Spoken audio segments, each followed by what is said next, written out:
welcome everyone to What You Toku-ing About, a podcast that's very popular with the girls. And, I think we've watched about, 20, 30, maybe even 40 hours of guys killing monsters. And I think we as a group have all decided maybe killing them all isn't a good idea. I don't know. Is that just me? Have they tried talking? I mean, Undertale's popular. Why not talk to them? I don't know. They could be nice. Ultraman thinks this too. When he's not blowing aliens, them up. though, sometimes he does.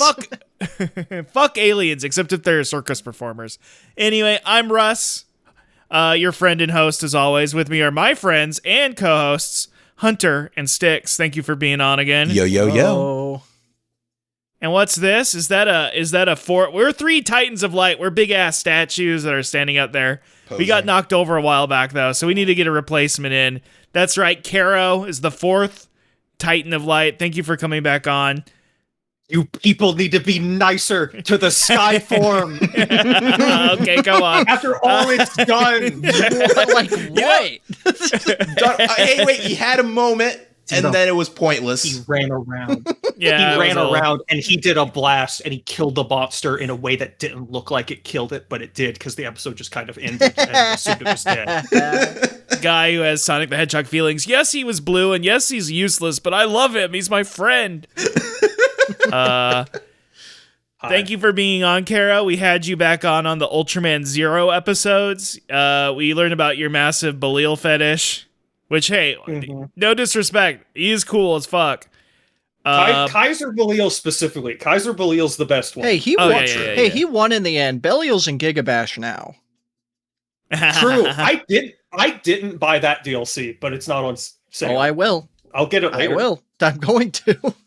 I bought Mr. Newell will start a Steam sale again someday. I bought that game because of this. Gamera. I bought the Gamera DLC. I've never seen a Gamera thing in my life. I've only seen that Heisei Gamera, but hey, Heisei's hot right now. We're covering Ultraman Tiga, a very popular show, a very good show. Good. I don't know. Maybe Kero might come in with Mr. Hot Takes here. I think Kero agrees. I'll tell you right now, it is probably better than I remember from when I watched it 11 years ago. Wow. Yeah. We were talking about the hypothetical Showa guy who's like, oh, actually, it stopped being good after Showa. And it was like Japanese 70-year-olds and maybe Kero, but alas, it's not that case. You would have to be stupid to think that this is like objectively worse than the show. Yeah, no. It's just doing the same thing. And that it's just doing the same thing, but also different stuff because it's newer. Yeah, newer, exactly. a little bit more thoughtful. Not saying, listen, I'm sure there's plenty of thoughtful stuff. It's just the ratio. It's a little bit more thoughtful, a little higher budget. It's going for interesting stuff. But hey, we're always trying to go for interesting stuff too, and we want to spread the message of Toku love. We want to reach out to all the people of the world. Like we say, we cover Ultra, we cover Sentai, we cover Kamen Rider, and it's fun to have kind of all those people, and maybe people might touch a franchise they've never been involved with before.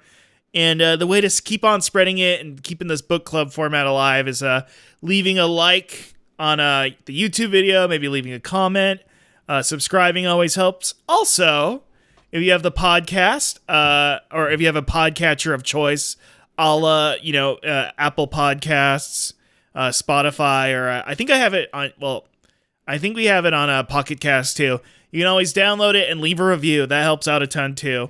Because we have fun recording these, and we love having people comment and start have the conversation with us. But it's always fun to get more people. I know, Kero, you've listened to a couple episodes. Listened to most episodes. Wow, thank you, Kero. Did you like the Garo episodes? I like the Garo episodes. I haven't listened to the ones for the stuff I haven't watched yet, which includes the latter Garo and a couple of random things. What about Zayrum? I need to watch Zayrum too, still. Okay, but still, you'll like it. You'll like it. Just yeah. No, the Zayrum movies are so good. Those might be our least viewed episods ever, and it's so sad. I got thoughts on Zayrum 1. Whoa. Yeah. I really like. Okay. We can't get into this now. We can't deliberate. Ultraman, anyway, damn it. No. We can't have petty conflict. We can't have violence and all that. We're in the future of 2007. Get a grip. Or according to 4Kids, 2039. We wouldn't want our negative discussion to create a monster. Cause monsters to appear. Yeah. Very true. They are attracted to the weakness of man's heart. Before we do the intro, can I actually talk about a few relevant news pieces? Of course. For Ultraman.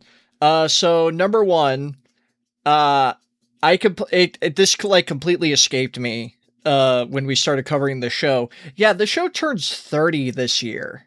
Yep. And there is currently between last episode and this one, Subaraya has been doing a big push, specifically a merch one, but a lot of event related stuff relating to Ultraman Tiga. The most important one being the Beyblade collaboration, of course. Oh shit! That one's gonna crush any. I'm gonna be facing off with some teenagers soon on the court. It's crazy to me that they turned all three types into 3 different Beyblades. That's awesome. I only saw the main form. Yeah. Sorry, I need to get that in. If they were smart, it's a triple pack. Yeah, yes.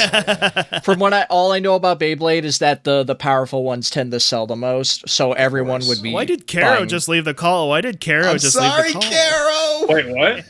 No, I'm joking. I got distracted. I was looking at the Beyblade. Don't worry about it. I forgot. For a brief moment, I forgot that Skyform hatred didn't exist. But there's some other stuff too. They're doing a special release of the. I know they have an actual name, but I always call them the Spark Dolls. Of the 3 the 3 giant statues from Ultraman Tiga, which is very cool. Oh, hell yeah. Mm-hmm. I'm saddened. I don't think I will ever be able to buy those because I think those are an Ultraman store exclusive, and I don't know how Shop Proxy works. The last one, but the biggest one, is that Hiroshi Nagano actually did an interview for the 30th anniversary of Ultraman Tiga.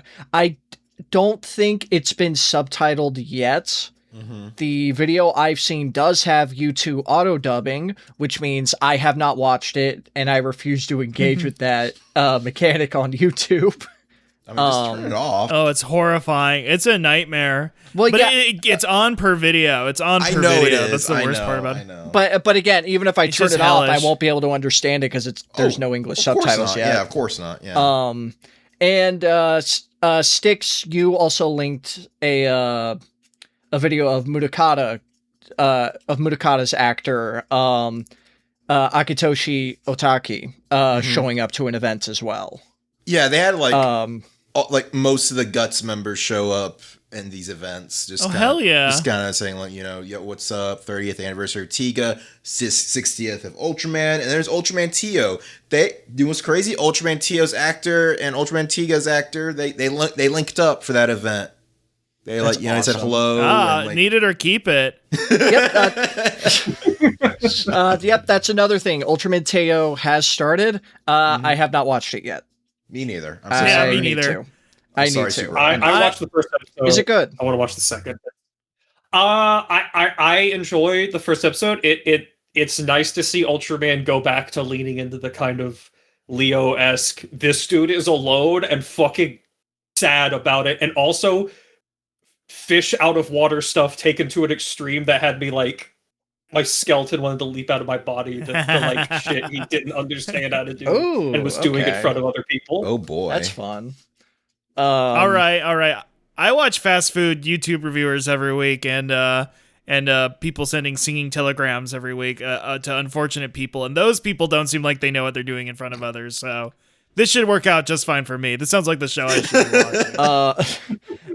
The last thing is that this one doesn't really have anything to do with Ultraman, but it does prove its superiority in terms of licensing. Oh no! Good luck. Yeah, good luck. Trying to watch any Kamen Rider or Super Sentai show if it's not on Twitch now. It's just gone. Jesus. I can just get gone, more all into of it. this. Okay, so recently, Super Sentai has been totally wiped off Tubi and Shout's website. And then when someone emailed them about it, they're like, "Yeah, we lost the license to Super Sentai," just straight up. What the hell? Yeah, and then Shout has a website for their DVDs called Gruv, GRUV, and so far it's just like over time those DVDs are just selling out because it's just whatever's left in stock, really. Yeah, it kind of sucks, but I wouldn't totally blame Hasbro for this because recently Kuga and the original Kamen Rider have also been taken off YouTube. I don't think they've been taken off Tubi. Actually, they are taken. Actually, let me double check that because I think they also have been taken off Tubi. Geets and Zero Is it One on should Prime still Video? be there. I don't know. Apparently, it's still on the Shout I will website, the Shout TV. Yeah, it's just kind of like a weird cleaning of house. I don't know what's going on. I do know Shout has been bought by some sort of company, and we'll see where that goes from there. But yeah, I just hope that this is a net. I mean, it sucks that all the stuff was taken off streaming and you can't buy those sets anymore. No, Kamen Rider's been taken off Tubi, the original one. Ryuki and Zero One and Geets are on there, but straight up Kuga and the original Kamen Rider have been taken off Tubi. And that's because those were the first ones they got. Yeah, those are literally the first two. Those are definitely the license expiring. This is I mean, I hate to say it, but if I were Shout, I wouldn't have renewed either. Toei's insane to work with for shows. Yeah. Yeah. It's just unfortunate because now we have a proper simulcast for the most current Kamen Rider show, Zets, and it's been great for me, especially since I'm mooching off a YouTube Premium plan, family plan. So just do it. Yeah, I'm just kind of just watching this in HD on TV, no ads, subs immediately. It's been pleasant. The views aren't great, but what can you do? But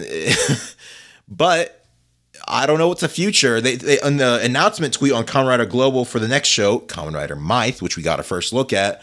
They said to be announced for international broadcasting. I'm like, oh boy, here we go. Uh-oh. We'll see. Maybe it's good news. Maybe it's good news. But yeah, straight up. I just want to say, yeah, Shout I think they got bought by private equity. I don't want to say that for sure because that's very bad. They did. Yeah. We'll see what's the future. Maybe, the people working there don't get fucked. We'll see. Because physical media is an always precarious situation, even when it's more popular now. I just hope that rights-wise, that someone else picks it up, like Discotech's Yeah, Discotech's the number one right here, yeah. I would love if they picked up some of this stuff, because A, it would be accessible again, and B, they do a better job. They do a better job with it. I 100% agree. My black set is infinitely better than the Kuga or Ryuki set. It's true, yeah. But in terms of subtitles, they're not to say Discotech subs are bad. No, they're great subs, but Shout subs, despite everything else wrong with their output for these shows, are pretty good for Kamen Rider. I don't know about Super Sentai, but Kamen Rider, very good subtitles, very excellent subtitles. I was just, except and it's not the quality of the subs issue. It's just the fucking the boneheads streaming Kuga being like, yeah, leave the subs on for the thing you're not supposed to understand. Stand for leave Kuga. Them on. Leave them on. Fuck art. We paid for those. They got to be on always. Or the formatting of the subtitles when you watch them on Blu-ray, not great. But again, the translation, the timing, all that other stuff, great. Not so much the formatting. I've heard iffy things about those Sentai sets. Oh yeah, Sentai sets are a fucking grab bag in terms of quality. But with Discotech and Rider, I would like for that. I'm not going to say oh yeah, they're 100% going to get it. I don't know. Toei's a weird mistress, but they are. I think if anyone were to grab it, I would like it to be Discotech. basically. Because they would be able to get that full show on a Blu-ray. Because they're the only ones that do SD Blu-rays. Yeah, I don't know why every other company's so adverse to this.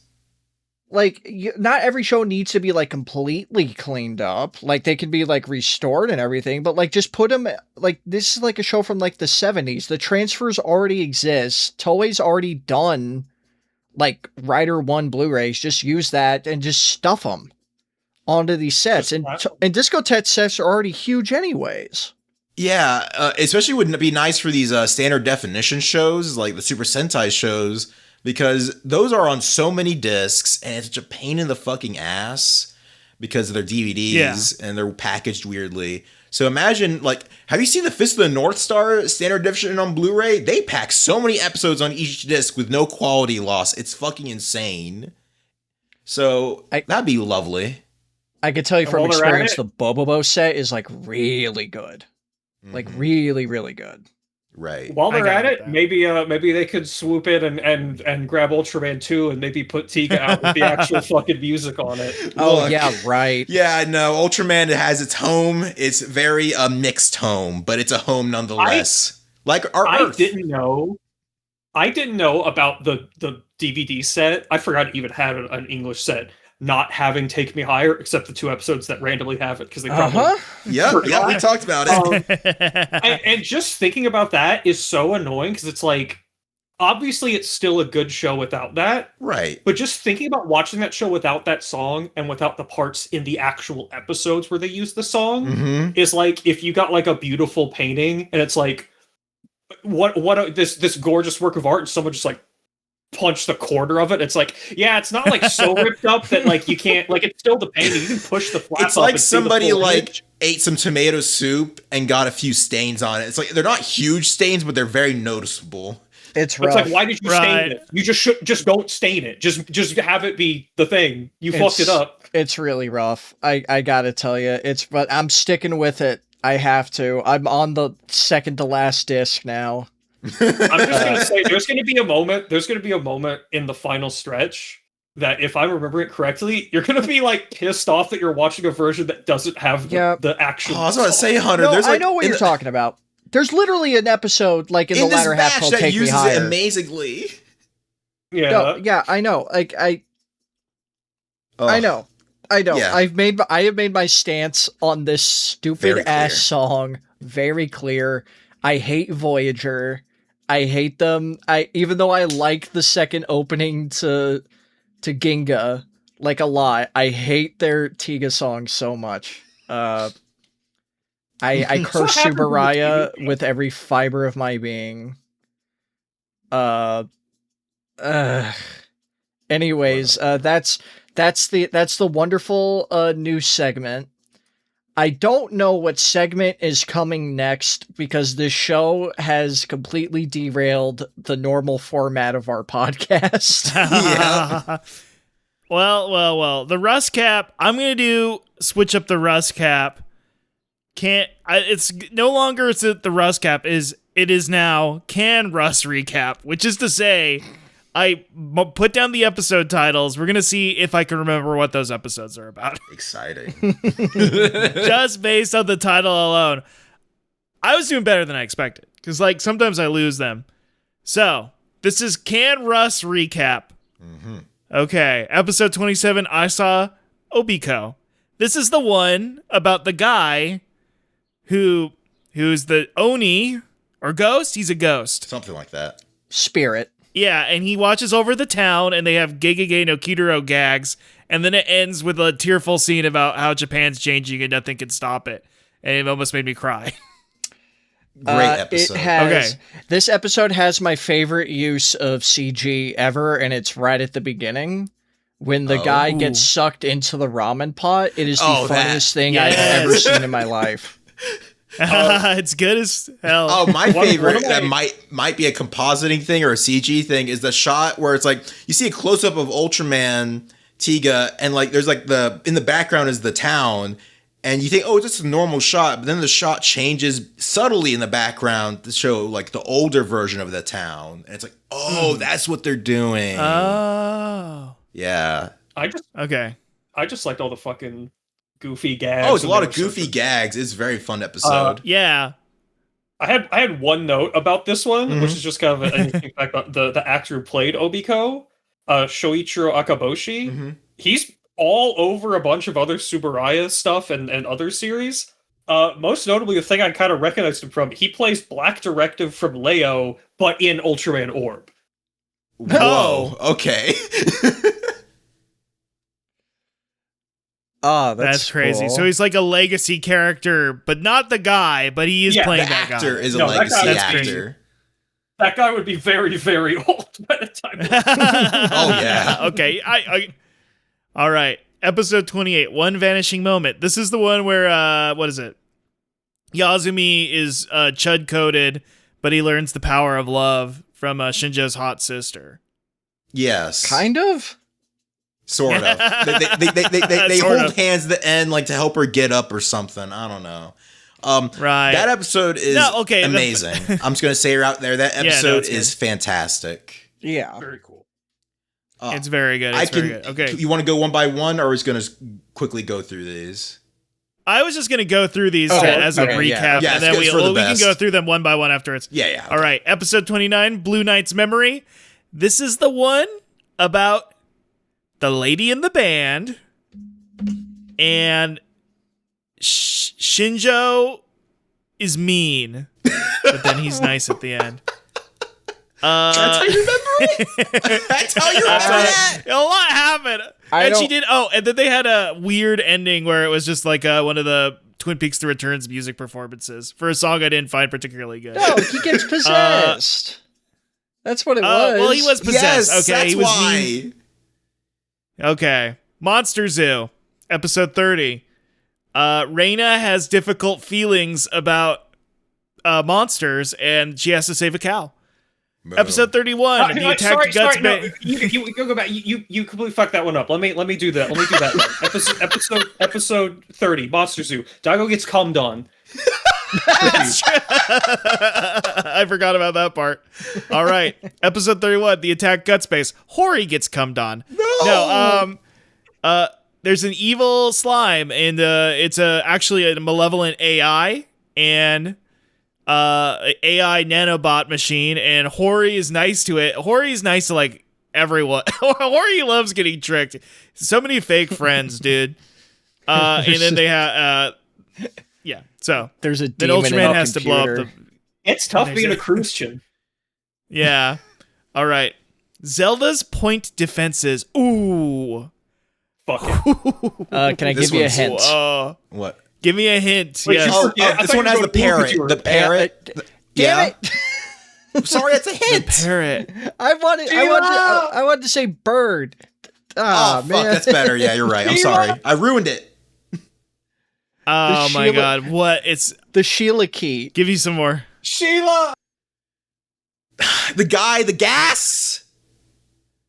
The scientist Could who you got forget what disgraced. I'm Sheila telling- did for us? How could you forget I totally Sheila? forgot. This is my problem with this show is so much happens. Zelda. Give me another hint. Give me another hint. Scientist dead kid. 10-year-old girl Dead fucking kid. explode. At the end, she Oh my flies God. on a CG bird. The dead kid flies on a CG bird at the end in space. I love that this is the one he's struggling with. This is one I of the can't remember. episodes. You know what? I don't think I ever watched this episode. I think I might have missed it or I fell asleep. Fuck off? What No, the fuck, Russ? I did fuck up. This is so crazy because I'm like sitting here like I don't remember. Watch this Oh my along God. the other ones. You skipped fucking Sheila, the like zombified parrot kaiju who was just trying to No, do the right I never thing. watched this episode. I must have started. Shinjo's big fuck up.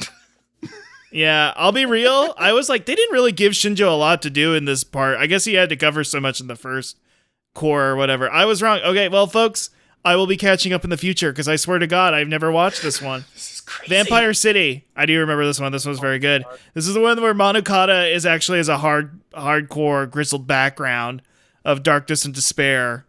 Because he has to go meet an old guy In a and bar. has vampire problems. This is the Monokata episode, really. Yeah, it is. The Munakata episode, finally. It was awesome. I love that episode. Has he not had let's one? see. I mean, until there's this one. far? There's one near the start where he's like in a bar at the start and end of the episode. It's the zombie You're kaiju right, on the yeah. beach. Yeah, we like bringing this one up. It's Yeah. with the one with the beached whale. The beached whale kaiju. Right. Yeah. Okay. Yeah, because Manakata's got to navigate political stuff too. Okay, the Sleeping Maiden. Yo, we got a gray on our hands. I the It's gray. terrorizing love this Reina guy. for no I reason. love that guy. I love him. I feel bad that a lot of the female-centric episodes are about aliens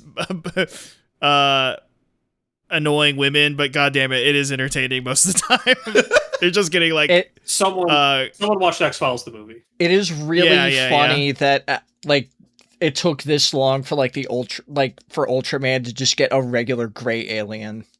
It is kind of crazy. Yeah.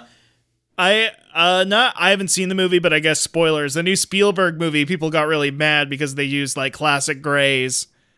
It didn't like come up with an original alien design. And in here, I'm like, dude, I love these guys. They're so awesome having just like if a it ain't classic broke, gray. don't fix it. You know. Bro, Gen Z doesn't know how to handle sci-fi. They don't. Yeah. The monster at the end too is awesome. The dragon. Very cool monster. Yep. Dragon and Yeah. Kunlun. The time transcending smile. This was a big one for me as a big fan of smiles. Have you ever seen my The stream? smiling smile. This is yeah. The time. Yazumi is no longer a chud, finally. and he respects women now. I guess. I think. Hana? What the hell? Flower. Flower. What the hell? No. Or excuse me, Flower. Yeah. Flower. Pretty good episode. It was crazy though. Mirage Monster. That's episode 38. Mm-hmm. That's the one about. These are the ones I watched today, so you know I know them. The Mirage Monster. The government is injecting fake monsters into the water supply and confusing us all. In episode 39, Dear Mr. Ultraman, a psychic guy decides to be a dick for no reason. Someone watched Scanners the night before. Yo. Mr. Cronenberg, thank you. And so yeah, that's what I remember. What would you grade it? Besides the fact I accidentally skipped an episode because I think YouTube, I might have hit skip on YouTube or something. For this episode, I'll give you a B. Wow. I need to be B, fair. okay, I need I'll to be take fair. But otherwise, I pretty good think- job. I think a B is fine, but it's like you're at like an 80. Yeah, you yeah. get You're a like at B the minus. You precipice. get a Jesus C Christ. for me because you skipped an episode. I had someone else had to come in and talk about Daigo taking the hot one to the face, and you didn't mention Morat. So that's a C. Is Morat the evil bunny rabbit monster? Not who kept evil. Get Not it evil. right. Not He's a even- monster. Okay. No, animal. Oh, He's the an animal. little He's an monster at animal. the end. It is Morat was awesome. it yeah. is okay. very I'm having that funny. moment. It is very funny how their name for that monster is, oh, well, you know what? He reminds us of a mole, and he's a rat, so let's just call him Mole Rat. Mole-rat. You guys named him an actual animal. Listen, Reina's a woman in STEM, okay? She didn't take humanities That course. was- She that she was doesn't know Hori. copywriting. Hori should know Ori's the one who better. named him that. Reina just had her. Well, Reina could have Chimed vetoed in. it. Okay, whatever. Morat was good. I did like that episode. I liked the farmer who was really obsessed with his cow. Mhm. That was fun. That was One of the best. Any episode of a tokusatsu show where they go to like some vacation spot where there's like just dairy cows and shit, you're always in for a good time. Mm-hmm. Yeah. I don't really know. Like, Daigo is way more Mr. Smooth moves than me because my first thought of taking my special lady to a hot date isn't the farm, but you know, it worked for him. Well, it's a zoo farm The zoo. because they It's a got zoo farm. Yeah. That's a thing though. There's like the petting zoo in the corner. You know what I mean? Mm-hmm. That's Disneyland used to have a petting zoo. I think it's over now though. I'm not sure. I could talk All about right. like just general things I may have learned recently. We could talk some production talk. Yeah, let's get into it. So through one I have to give credit to the YouTube channel Vintage Henshin, who discussed Ultraman Tiga and its relationship with Johnny and Associates. That was a YouTube video they made a while back. I watched it recently. Most of it is stuff we've already covered, or they clarified it better probably than we could because they had to like research it, make a script. And besides the point, there's one thing I did not know that they mentioned. Apparently, Tsuburaya was like, well, if we're gonna get a guy from Johnny and Associates and he's from a boy band, we could have like, you know, Daigo do like singing and dancing to get the crew's spirits up, and then Johnny Associates is like, no, you're not doing that. I was like, okay. So that's the one good suggestion Johnny and Associates made. That's their one good contribution. That's true.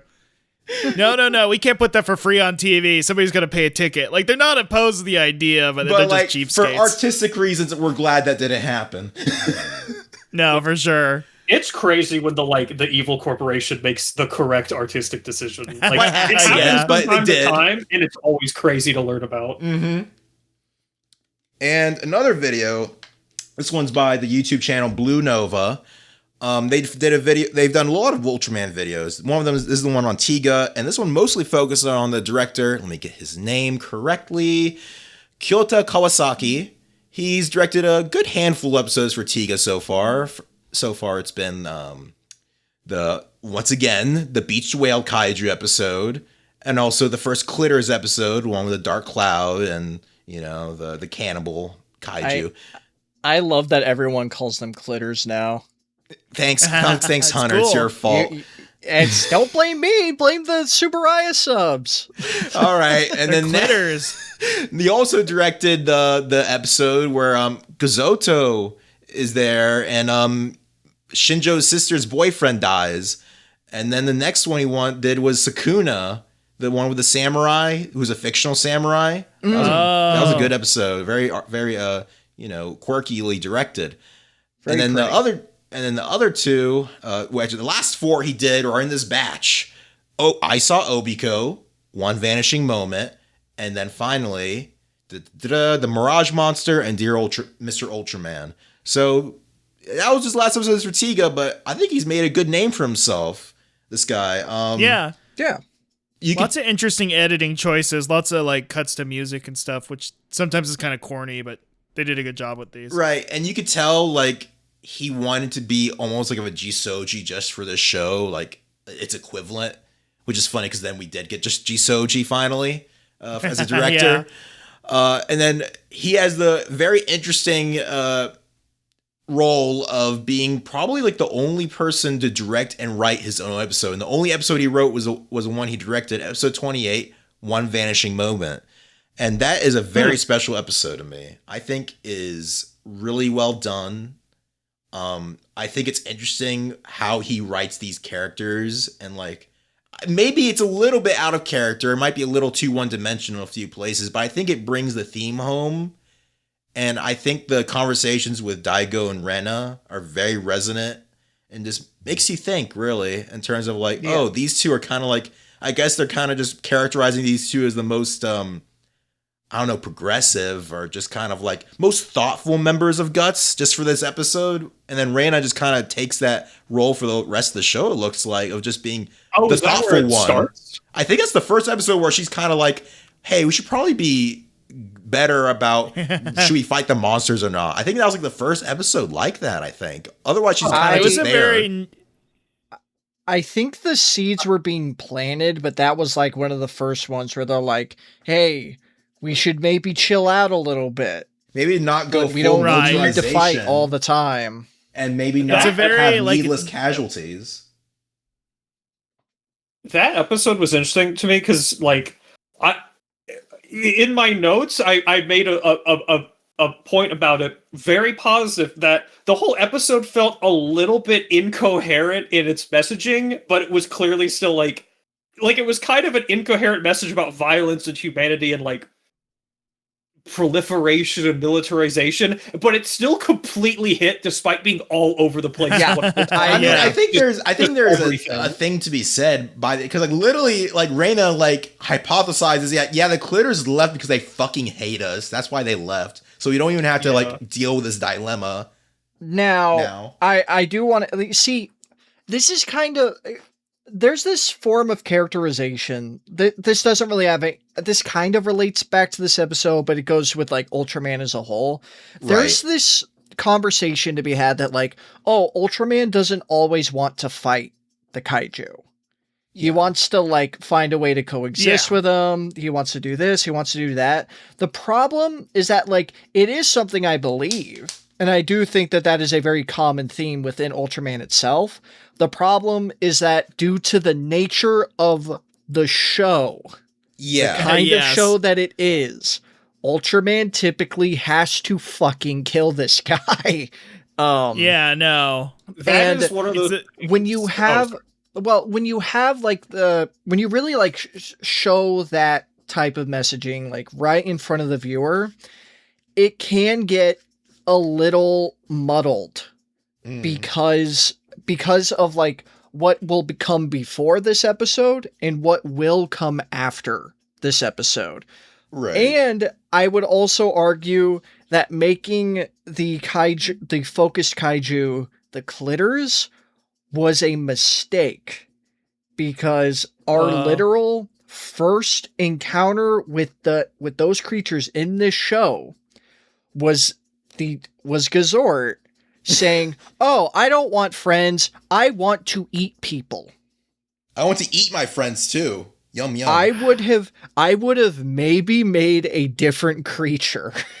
Look, this show Dude, loves like weird continuity stuff where they'll just like reference a monster from a previous episode or bring back a form of said monster. So I think that was more of a thing they just wanted to do with that. Yeah, but when you have the thing of like, oh well, we turned them into this, oh, and now they're sick of us, and I'm like, well, I mean, they're literally dependent on our radio, like our signals, our radio, like our electromagnetic signals, right? Yeah, like waves. Yeah. It's so like I think the episode itself is good, and I do like the messaging of it a lot. I think it is very interesting how tonally this episode sticks out like a sore thumb, because it is trying to be like more serious. It is the auteur episode. Is one of the most auteurist episodes of this batch. It's very funny.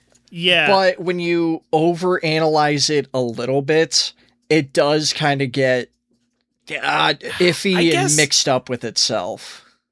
I think the implication they were going for is that we all are supposed to hate the clitters already. We don't like them. They fucked everything up. We're on Yasumi's side, and then we're supposed to like feel empathy and like understand that they're a natural occurrence. They're just earthlings just like we are and all that. But yeah, it is also a little silly for us to be like, oh, I feel so bad for the clitters. More of the message was more just Yasumi is just kind of like reactionary in this episode, and then he like sees like all these tanks get blown up in a very good sequence, by the way. That was like a very well directed sequence of all these tanks with people inside them getting blown up very viscerally with screams and all that, and it just keeps zooming in on his face looking at the wreckage, and it's like, oh, like this push for just, hey, we could just beat the monsters if we just put more and more money into our our war fighting capabilities. It's maybe misguided, because there's gonna be maybe no end to it at some point. There's gonna be people dead that maybe don't need to be dead, right? And then also there's the conversation, which I think is the best part of the episode, other than of course the ending using "Take Me Higher," a rendition of it with a guitar, very cool. Shinjo's sister has like a very interesting viewpoint this episode, where she talks to her brother like, hey, wouldn't it be nice, maybe we're getting these monsters because God sees how much fighting we love to do. If we just stopped fighting, maybe God would stop sending these monsters.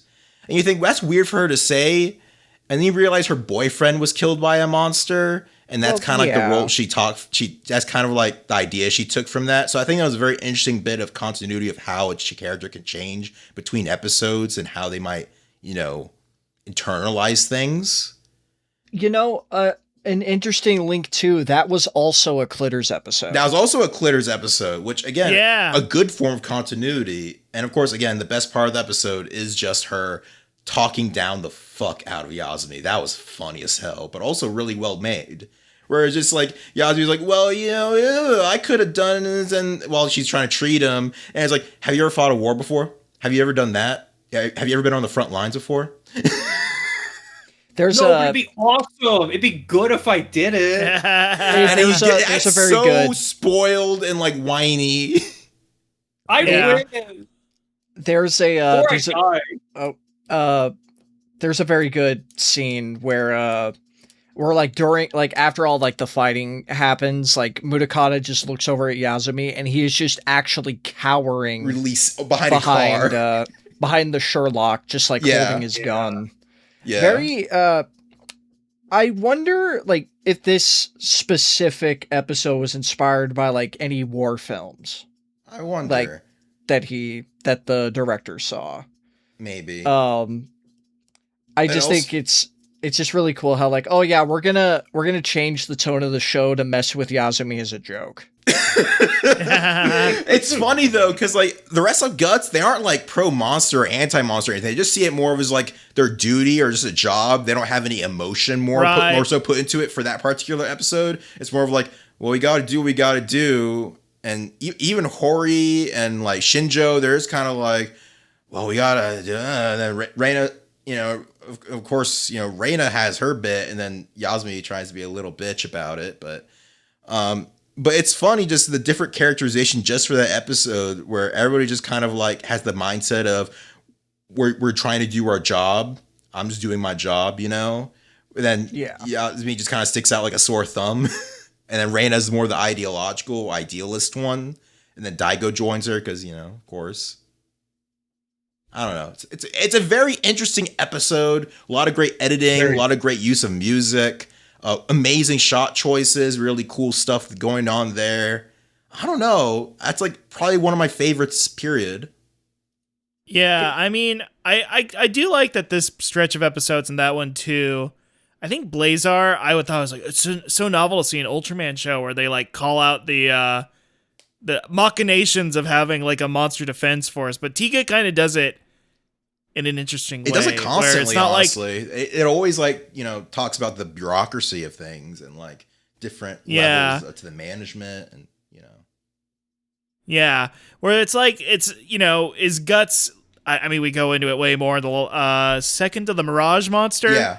They go way more into it where it's like monsters are, they're created out of human fear or whatever, but I think that's more of a metaphor, if anything. It's not literal, but like Guts is this response to monsters, but it also is like same as Tiga as well. But is it like, are they bringing it on themselves? It's cyclical, the cyclical nature of violence. Yeah. Mm-hmm.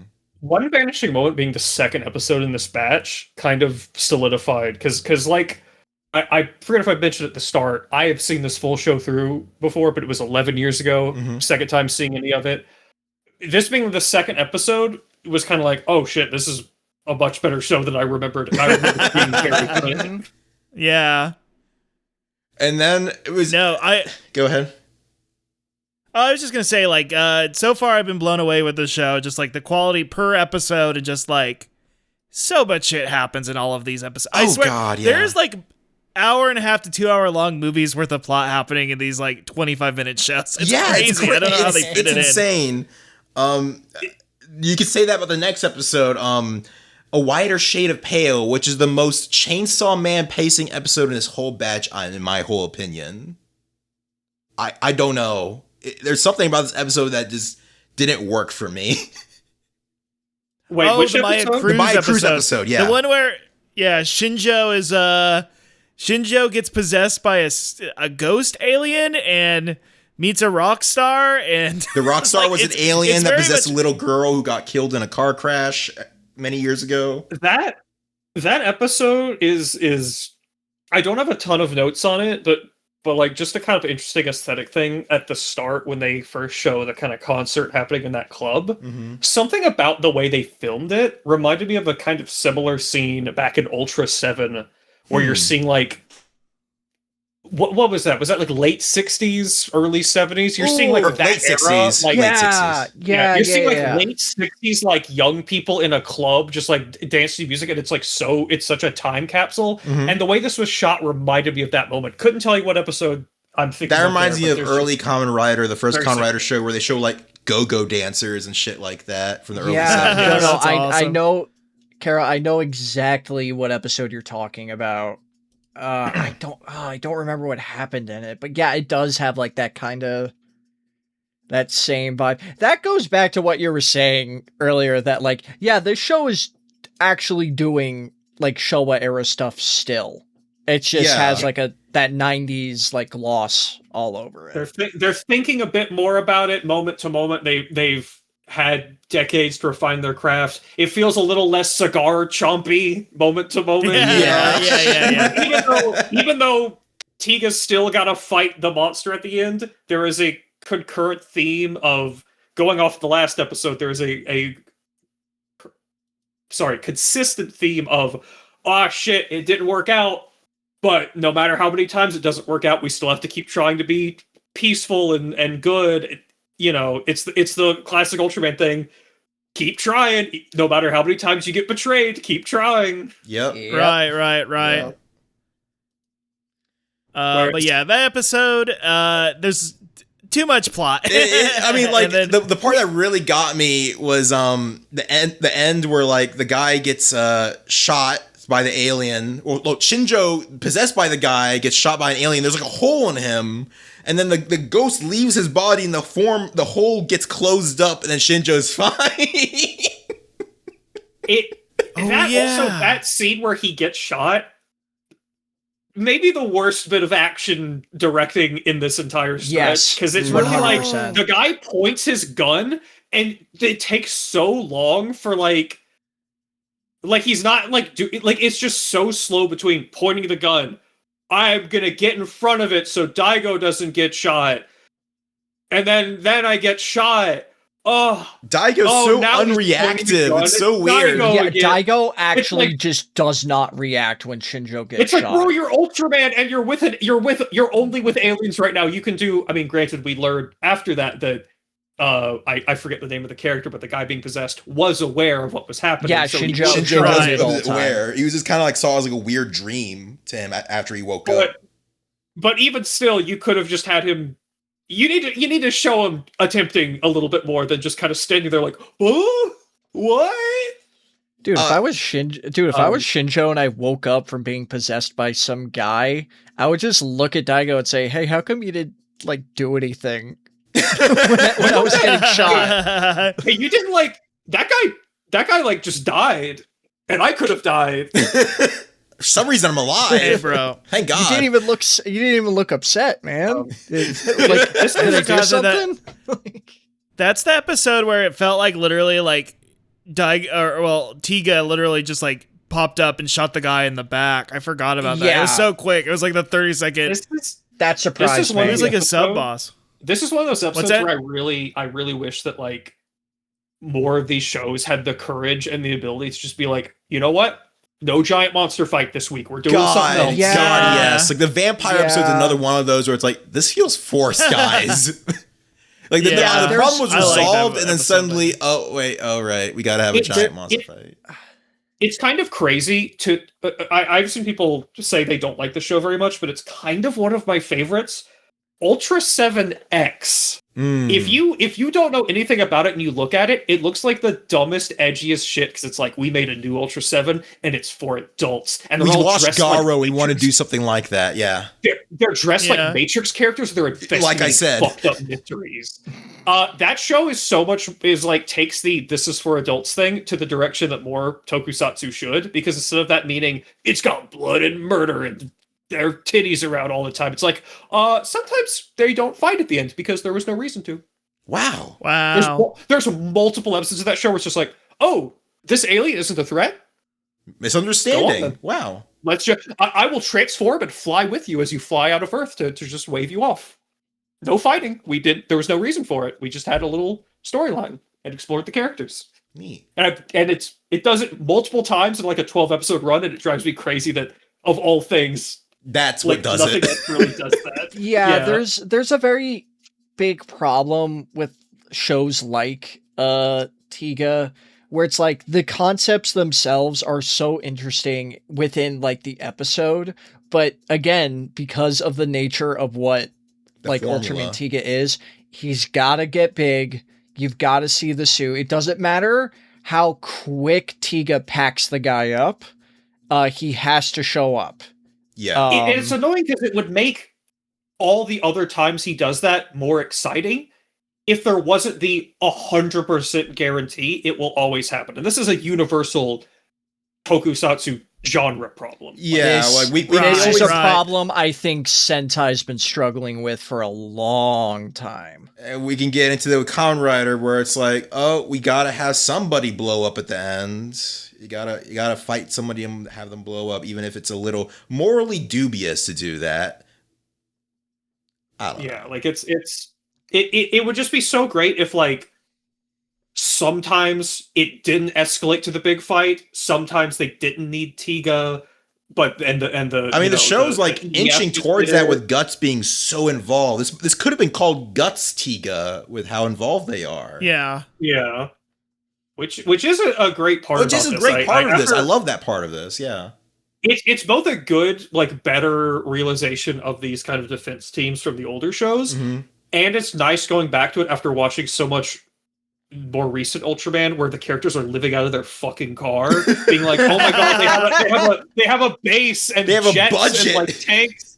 There's a military working with them, and there's scientists. There's my scientists. God, wow!" I said this on the last podcast, and I was like, some of these more modern shows, it does feel like Parks and Rec, like low municipal. Didn't like Omega, they lived in a warehouse, dude. It's very like Ultraman Arc. They were working out of an office building. They were just renting that place out. Like they were just like a part of like a response team. They weren't even like part of big government, big anti-monster thing. even in Blazar, where they have a base and a giant robot, it is still like, they're kind of just drive around in a van. Yeah, it's kind of noticeably just a van. It doesn't feel like dressed like a up, cool sci-fi van out on the outside. And, it is what. But that's still way better than most. Right, Blazar is like one of the exceptions to the rule. Blazar is they were trying to make a normal one, and then, from what I understand, decided to go back to not being normal. Right. One last thing I want to mention about the Maya Cruz episode. I do like it that they didn't do the coward's way out of we got to kill the guest alien by the end of the episode. No, they let her live. She just continues to live on Earth, being a pop star, even though what happened is that, again, like we said, she possessed a little girl that died at a car crash and then lived out her life as this girl until she became an adult. That's fine. Normal. Girl died. They didn't kill the girl. It's just an accident. Okay. Wait. I gotta ask, because this is an issue I had. Mm-hmm. I think that they should have told her the truth. Yeah. About what? Oh, yeah, Shinjo not. They should have said, "Hey, your brother died. Sorry." They should have said, "Your brother died, but he died a hero saving my life and the life of my friend. Your brother was a hero, and he would have wanted." He was cool with humans, just like you're cool with humans. Yeah, there's this like extra like unnecessary sad element to it where to have Shinjo act like his possessed self. No, she's gonna be like living the rest of her life under a lie. Right. And it's Shinjo had to tell Maya to her face, they're like, "Oh yeah, we'll see each other again." No. No, you won't. Yeah, maybe Daigo just believes so much in the power of rock and roll music he doesn't want to get in the way. It'd be a bummer for the new album. I do like the very synthy song made for that episode. I know, Russ, you're not a big fan, but I really liked it. I guess it didn't connect with me. I think I was sitting here going like, what's going on? I mean, Why are we listening to this? When Maya's sitting in her bedroom and that synth starts, like, oh, this is real cozy. To me, that is. You're not a Christian?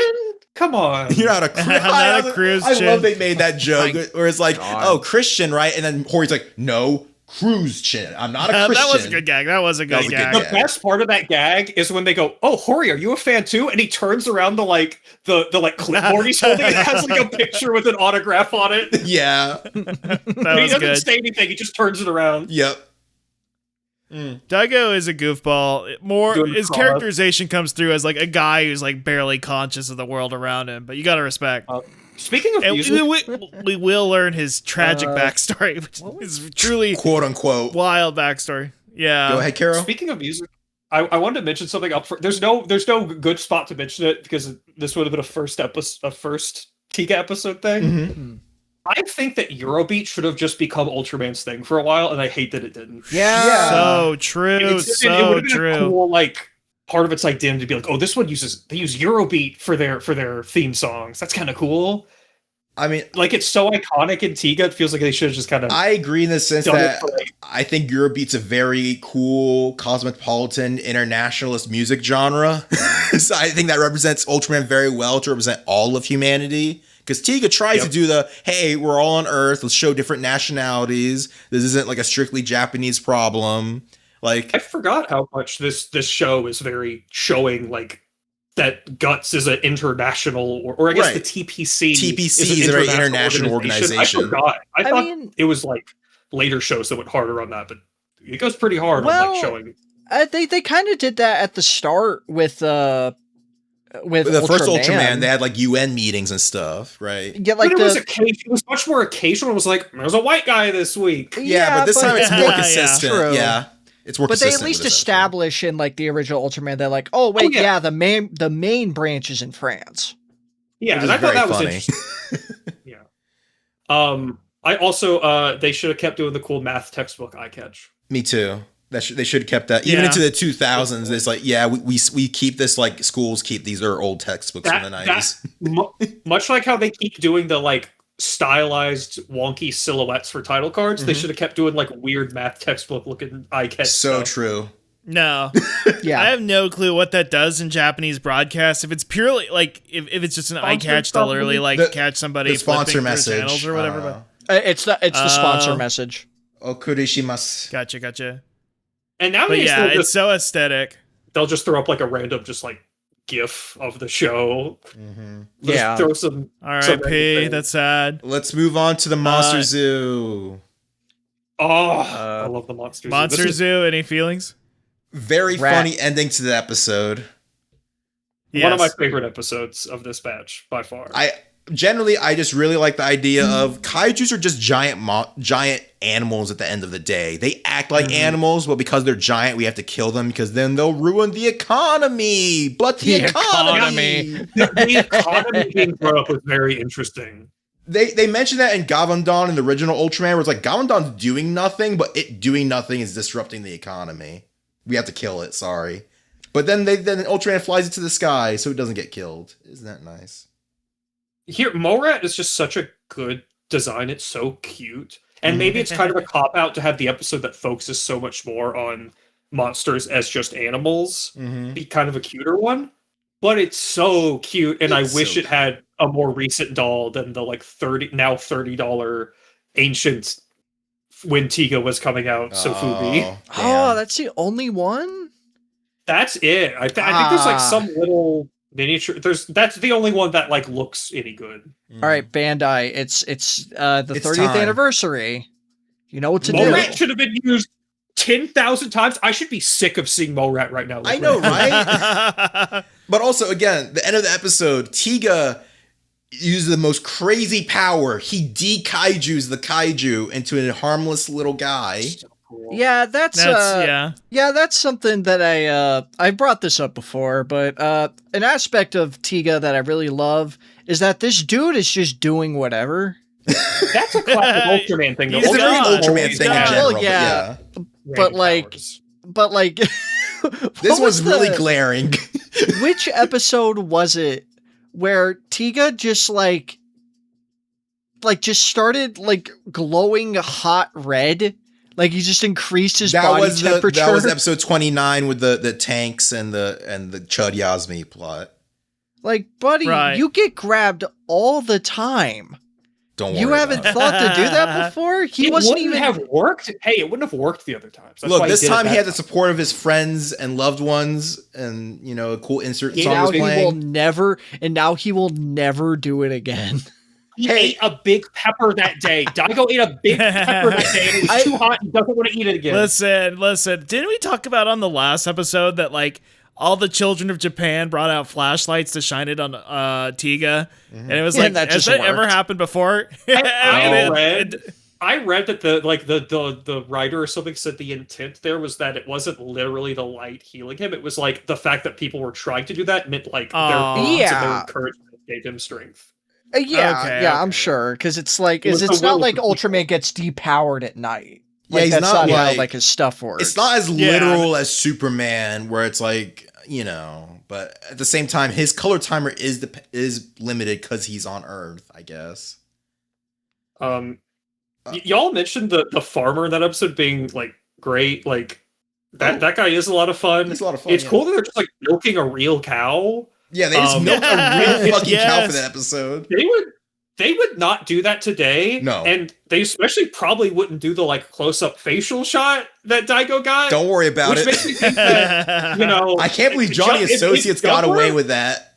Like, if Juggler was around in 1996, he would have been unstoppable. They could have had him do everything. Juggler. Oh my god. But okay, I do think part of that funny moment at the end is that they had to quickly make a justification line where it's like, he had to use most of his like power. Like his color timer went red from using the D-Kaiju thing. Like he got really tuckered out from using that power. I'm totally fine with that. Like that's the kind of thing where it's like, I'm fine with it. I just think it's funny. Justify it. That's it. That's all. You're doing the bare minimum to justify it. Go. That's fine. That's fine. Look. It's better than if Ultraman had to like sadly kill it and everyone's down and out. Like, it had to be killed because it was giant. If it was small, we wouldn't have had to kill it. It's more justification than that's like another example of one of the newer things is an older show probably wouldn't have bothered to justify it. It would just go, look at this other thing this crazy alien can do. Yeah. They come with an explanation this time.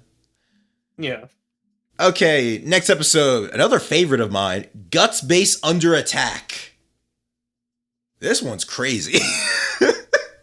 This shit's nuts. This was so cool. I love this kind of like it's a bottle episode, yeah. Oh yeah. Yeah, using the sets that usually are just like the exposition zone or them having, Star Trek meetings, then actually having to do some like planning, getting out of there.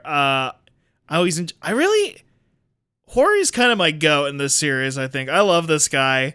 I like when he for just the Ippei type characters in general in these shows. Yeah. Mm-hmm. Yeah. I wrote here as characters. All these characters now have like deep themes, and they're like these discussions between these characters. Hori is like, what if you were the smartest and most competent guy on your team, but your pants is always falling down to your ankles? Like you're always such a goofball dum dum. It's sad. Even though like how many episodes said are like, we need Hori to get this down. Like we need this guy to lock in. But there's something sweet. He has a sweet nature to him where it's like immediately he trusted this like. This malevolent voiced evil monster. He's like, I'm just trying to help you out. And I'll tell you the source of where our energy so comes. I'm sure it's not a very weird question to ask. It's I like that he trusted it because it is like, it's called the like, what was it? The Bizarro, and it has an evil voice, but like, I don't know. You just have to have an evil voice. Yeah, for sure. And he was a little too fast and loose with it, but right. I do like the concept of this is a thing, an artificial life form that creates oxygen, and it just does that without any like emotion or thought behind it. It just does it, but it ended up destroying its planet because of that. And it's like, Earth is like, we can regulate it, we can like control it. And I don't think they like being controlled, and also they kind of are evil regardless, this artificial life form. But they had the right idea, basically. They weren't evil. They just had no concept of empathy or right. But care like about literally, the end, Daigo's like, they just didn't have or not Daigo. Somebody said like, well, they didn't have a heart or something. And that's that. He thought that was sad. That was the biggest that was the sad part. But they didn't have a heart. They're just kind of doing their thing of being an electricity slime, pink goo slime. Yeah, that can also just form proliferate. Into a big, dragon thing. That made copies. That made copies. They didn't like possess anybody. They just made copies of guys they got their mitts on. Yeah. Well, I think they were like. I don't think they were doing copies. I think they just. It was just reproduction. Only for the video calls they made those copies. Like they made like signals to like our eyes. Yeah. Which it does make it extra funny. They started like sweating and getting sunken eyes and looked like they were melting. Like you couldn't hold together your like your virtual feed. It was crazy. I'm sure to these aliens, they were like, "Well, this is like what ugly human looks like. That's probably what they do look like, I guess." When they showed the Daigo version, all I could think of was like, "This is the creepy pasta version of Daigo." This is Daigo.exe. Realistic blood's gonna come out of his eye. I forget like a lot of the moment-to-moment stuff in this one, but in my notes, I did have this marked along with 28 as one of the other good examples of very strong episode would be even better without a giant battle at the end. Yep. It was a cool monster though. I Wasn't this the less humanoid monster? Wasn't this like more of like that one from Evangelion, which is like a triangular prism of sorts? No, it's more like it's like a it's weird. It's like it almost looks like a weird coral starfish thing. Right, but it's like not humanoid is what I'm trying to get at. It's not humanoid. I'm gonna post a picture. It has no limbs. Yeah. No, it has. I think I wrote that. Home can't see it, but which kaiju didn't have limbs this batch? Because I swear there's a kaiju that didn't have limbs. You're thinking of the one from the far to the farthest south. That one. That's the one that took over the hidden base where Sawai that hidden base was taken over. Right. Where it was like inside of a radio tower. Yeah. Okay. Yeah, we'll get to that. What's another thing? There's a thing at the end that felt kind of like a plot hole, but I just kind of washed it away as like they didn't get rid of it in the base. It's technically still in the base. I was like, did we forget it? And then at the very end, you do a jump scare of Rana opening her little comm, and suddenly it's like Rana. It's like Daigo all fucked up looking. And I was like, what? Why'd they do that? That's crazy. It's kind of spooky. You gotta keep the kids on their toes. I mean, yeah, it's like, fuck it. Make the kids scared. Awesome. I love that shit. Do more jump scares, Toku. All Toku should do more jump scares. No, it was good. It was good. Anyway. Let's go to the next episode. Battle of Zelda Point. The one Russ didn't watch. Yeah. Hey, why are you? I'm getting yelled at because I the maybe YouTube, which I definitely didn't use. It fucked up on me. Okay, I'm sorry. This episode was so good, but also goop. I was tearing up at the end and also laughing at how ridiculous some of the shots and effects were. It's the same with Obiko. So I know I'm gonna like it because it's the classic goofiness for 20 minutes. In the last 5 minutes, it's like actually secretly there's heartbreak at the. Well, I wasn't trying to heartbreak the whole time. Honestly, it's just the effects were goofy, like the part where you get the bird flying away with the fire overlaid on it. The CG bird. It's the Subaraya method. It's Subaraya. He's like, it's better to have an interesting look than it is to have like a realistic practical look. You know what I mean? Yeah. Or the phone call where it's like, oh, how are you doing, daughter? I'm fine. Oh, what's the bird actually go? Oh, get out of there! Immediate smash cut to the house just exploding. Realistic practical explosion of a house. It's like a huge explosion too.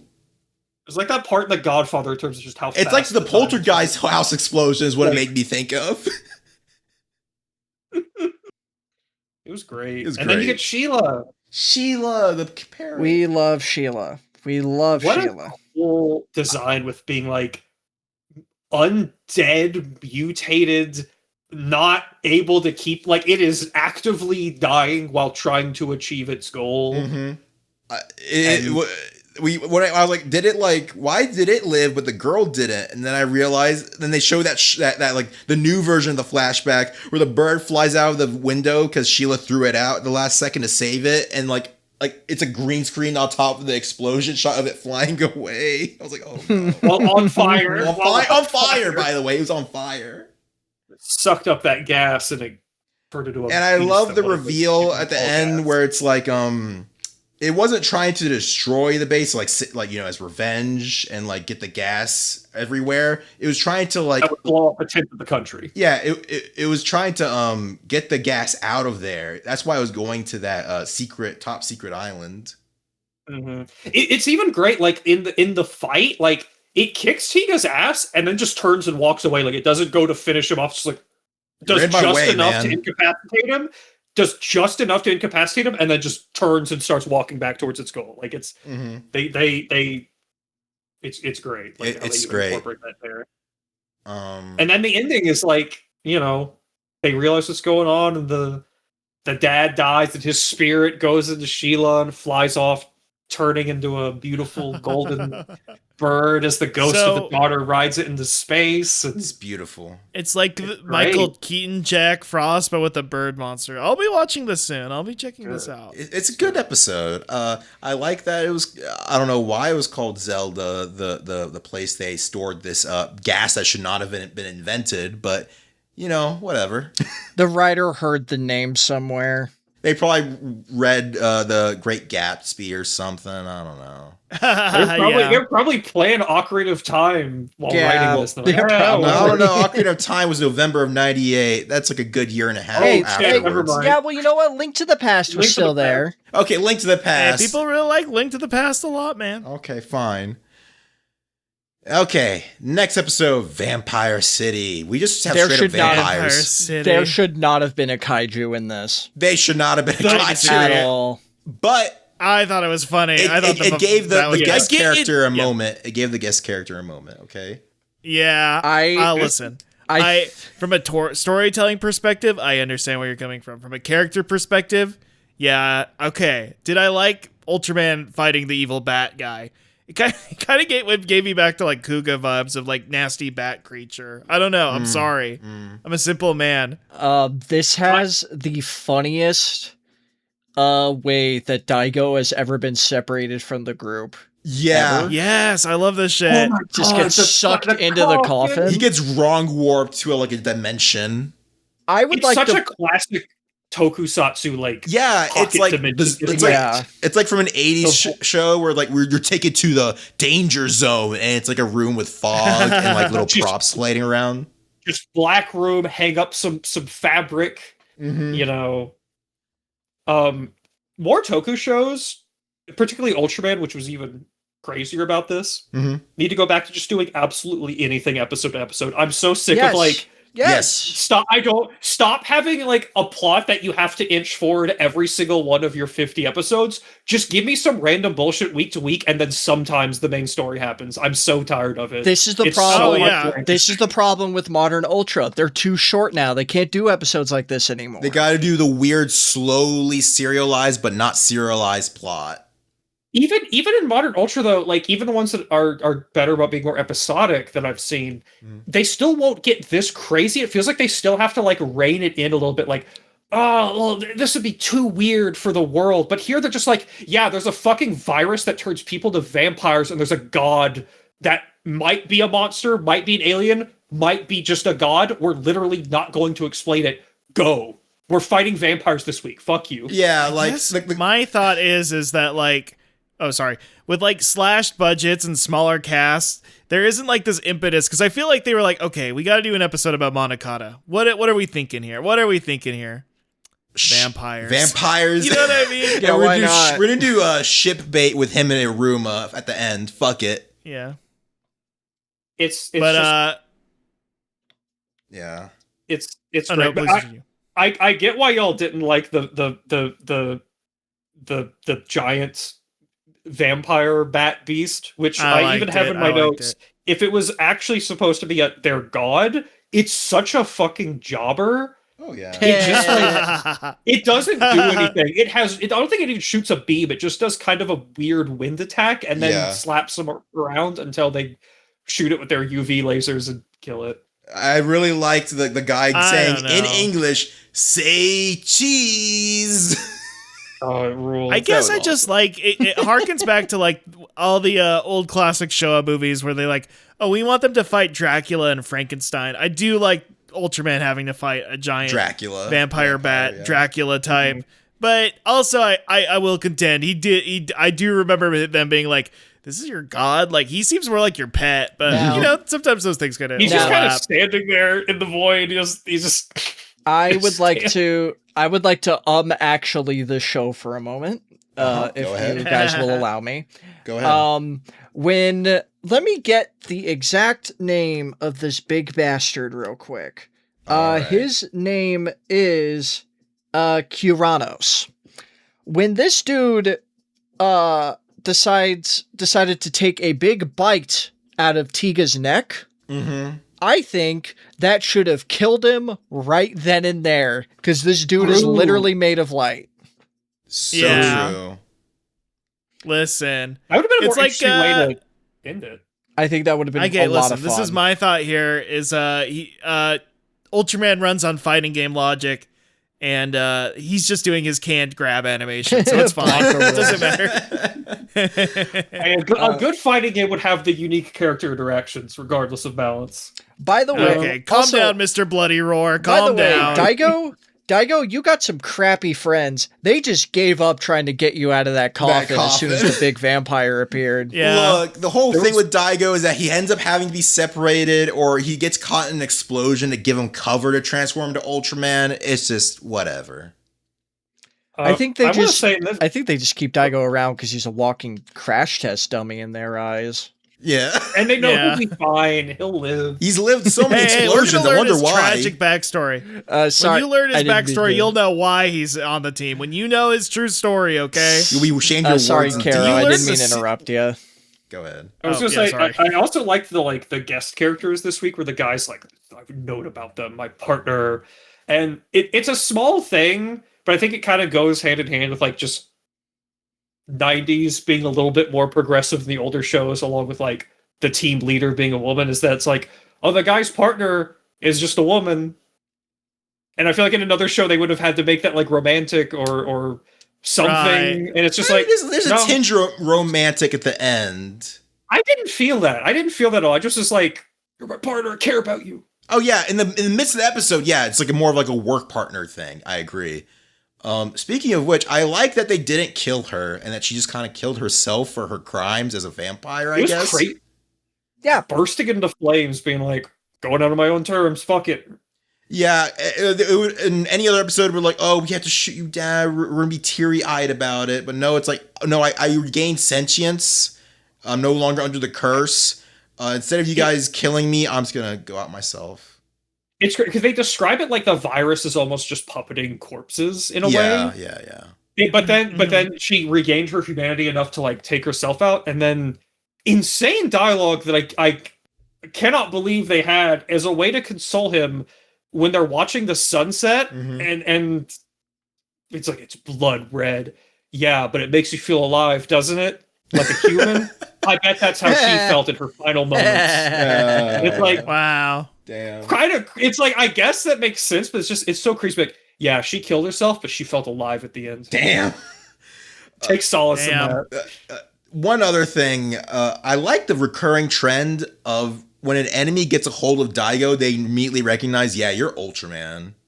They can sense it. They have some reasoning for it. I like that recurring trend. Aliens just know. That's all of Ultraman. Aliens just know. Yeah, they can tell. We know what you are. And it gets Reina in trouble in a later episode. Oh yeah. Yeah. Next episode, To the Farthest South. We think Sawai is trying to do a global revolution and making his own pariah mother base or something. Outer Heaven. No, it's just an alien masquerading himself. Don't worry about it. Hey, I think I owe Russ an apology because I feel like I might have somehow not watched this one, and I don't know how. Wow. Damn. I see it in the list.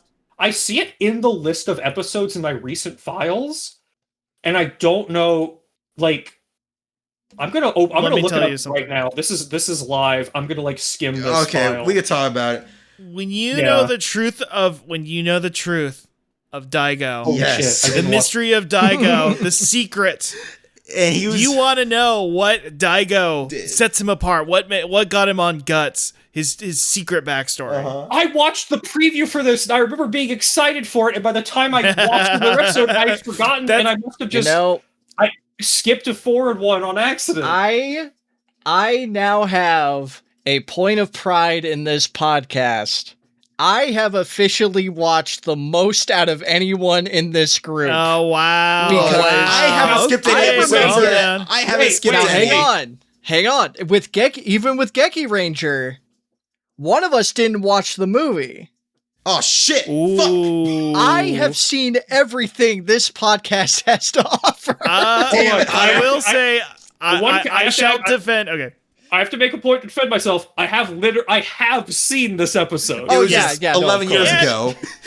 If we're belittling each other, or getting into pedantics, I will say, Stix has seen all of the extended alternate endings of Ryuki. I have. I've not I've seen a all thing. The weird I have not seen a spin-offs single. of Ryuki for some reason. Yeah. This is true. Yeah. This is true. So, and this doesn't have to be competition. We're a team. We're a team, like Of We're a guys. team. Now, of course. Of course. Anyway, Yeah. back to Daigo. Yeah, he joined. He's put on guts because he was super nice to Sawai when Sawai He's a was nice guy.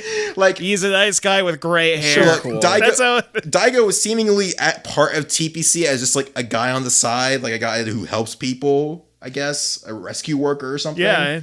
Anyway, Sawai was in a car getting lifted up by a UFO, a classic UFO abduction. I don't know how they filmed that. Like they had a crane get the car that high, but anyway, Daigo jumps, grabs him from there, lands safely somehow, and then Sawai's like, "Wow, you'd be great on our team." Yeah. It's so funny. They mark like I think the preview and like even the episode to an extent is like, oh my gosh, would you know the truth? When you discover what's up with Daigo, his secret past, it's just like, he's a nice guy. That's it. He's helpful, dude. It's Yeah, funny he's because pretty cool. it shows that Guts was only recently made. Like Iruma's not in like a special Guts Right. uniform or anything. It was like only a few years ago Guts was made. Where these guys, like how they act around each other makes us feel like they've been there like for like 5 years minimum. But nah, they've only been like together for 3 years or 2 years. Even- Guts. Yeah, even then, like the TPC at that point was what? The weird documentary that news station like crapped out like as soon as Sawai might have been evil. Yeah. They said like that like, oh yeah, no, he had this idea only 9 years ago. It's like what? Yeah, This big of a dude. paradigm change in the world. I do also want to say, did she have a different haircut? Yeah, she had different. Like it was more frizzy and like 90s. Little poofier. It was almost like she had an 80s haircut because it was like, well, 10 years before Tiga came out, it would have been the 80s, but then it's the future. So it's like a that weird would have been anachronism. 1980. Yeah. Whatever. Whatever. It's like, dang, She looked this was great. only three. This was only 3 years ago. Yeah, well, she looked great. She looks it doesn't great. matter. Irma always Well, looks yeah. great. She's looking good. Very interesting episode where Daigo and this guy who we thought was just like a military asshole for the longest time. Oh, he's actually chill that with part it. was good. Yeah, they do it. They stage an assault. The guy the guy who was like a hard ass in all the earlier episodes and like, With a we need to fan. blow him up. Blow Tiga's him an up. asshole. And then Tiga's a piece of shit. I don't trust this guy the slightest. Yeah, that was a legit like entertaining like bant between the two. They had chemistry. They had Yeah. chemistry, That was yeah. well, yeah. I like them doing the, oh yeah, this guy who said, man, I would be really good at blowing everything up, turns out is really good at blowing things up. Yeah. He really knows how to shoot that gun, doesn't he? He do. All right. I could barely tell you anything that happened with the monster. It is just like a radio tower. It's Yeah. a Oh, I trapezoid. forgot.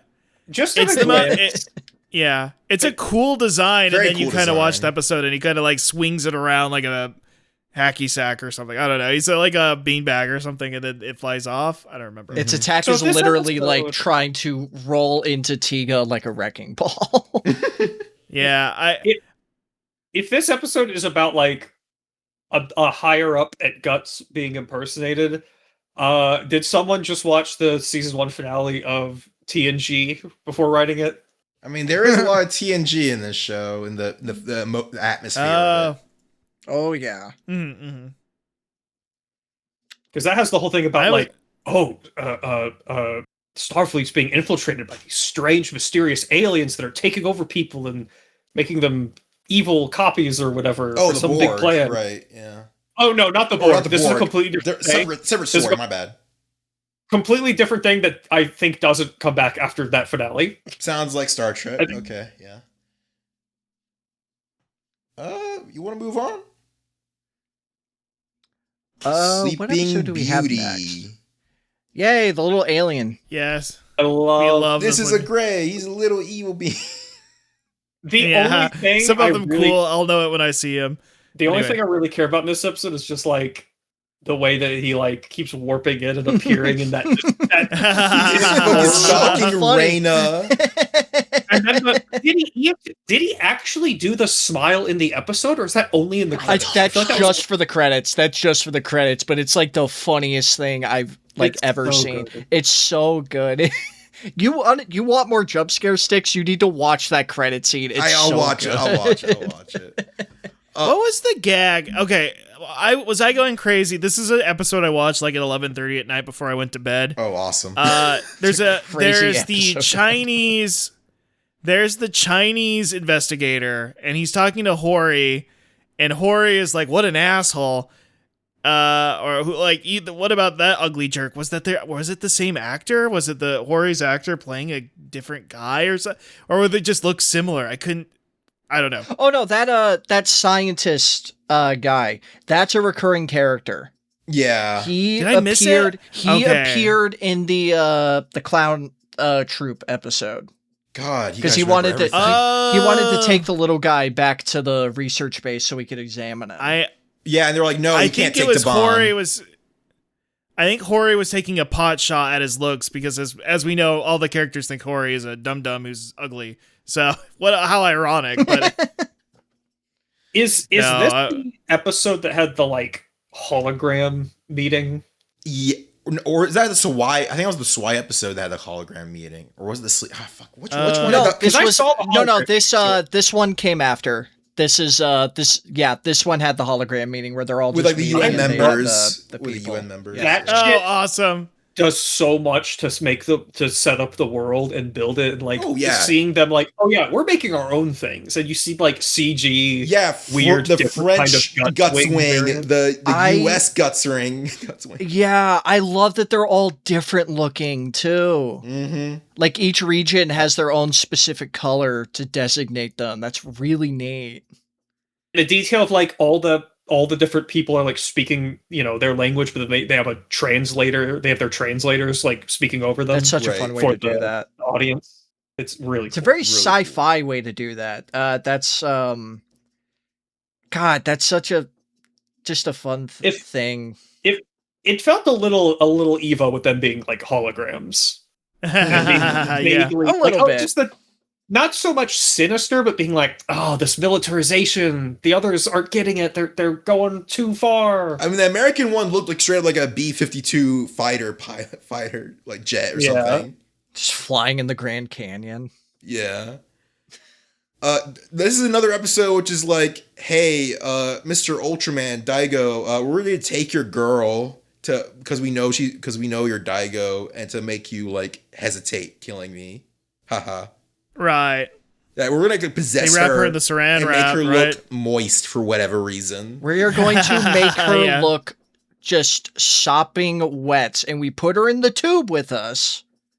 So you we can't kill would us. specifically find. And she's walking around just like Ripley at the end of Alien. Yeah. True. Yeah, this is another example of I think the Tiga writers saw something that weekend and I think decided it to was make an Alien. episode.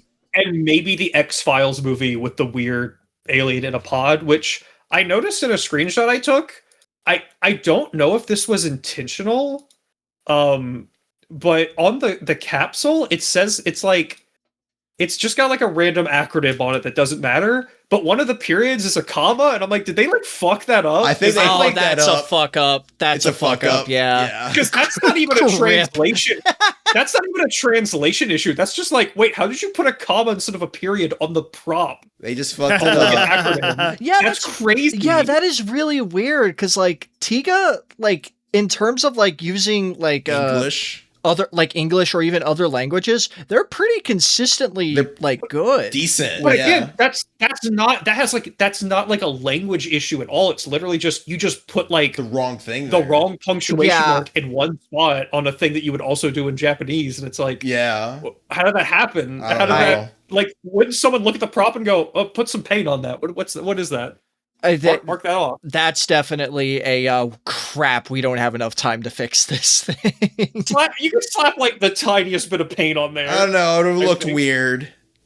You're right. Yeah, maybe. I love his. that thing's probably I love his shitty little frown behind the glass. awesome. It's funny It's the so Sleeping funny. Beauty is talking about the fucking alien in the tube. Like that's what the Sleeping Beauty is.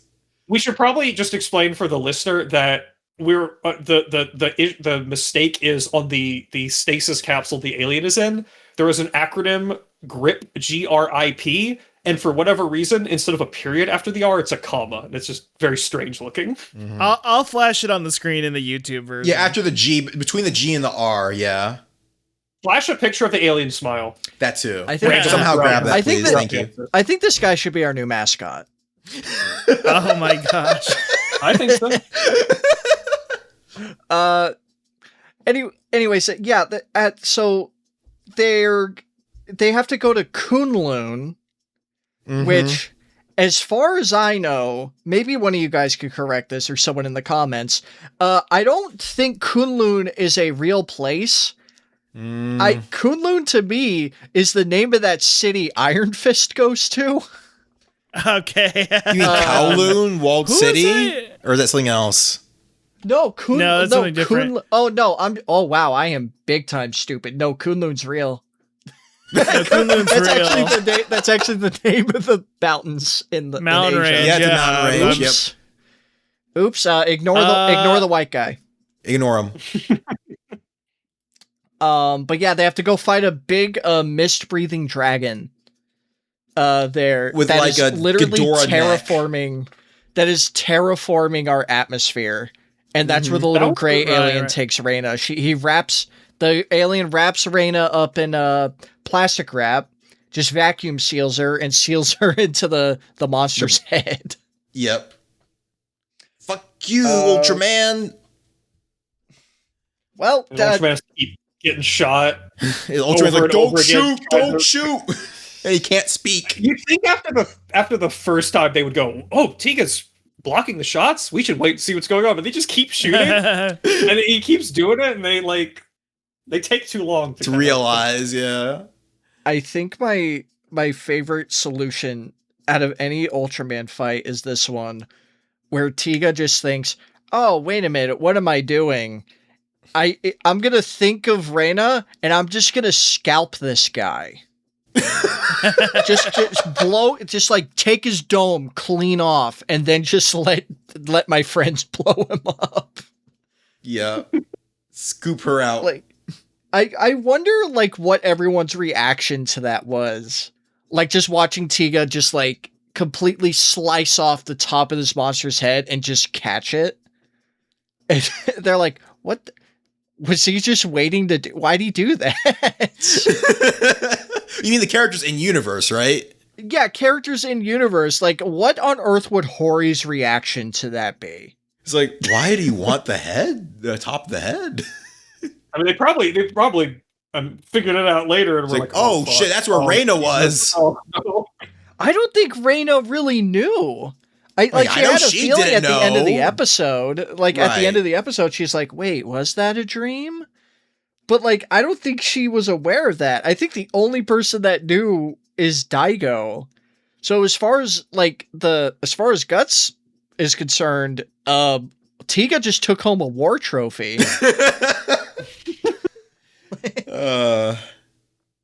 Very All funny right. show. This Very is. funny show, yes. Next episode, the time transcending smile. The smiling smiler who smiles. Great ending. Oh, Great ending. Great ending. Great ending, honestly. Goofy Wow. episode, not the most memorable, but then the ending is like, oh, that's good shit.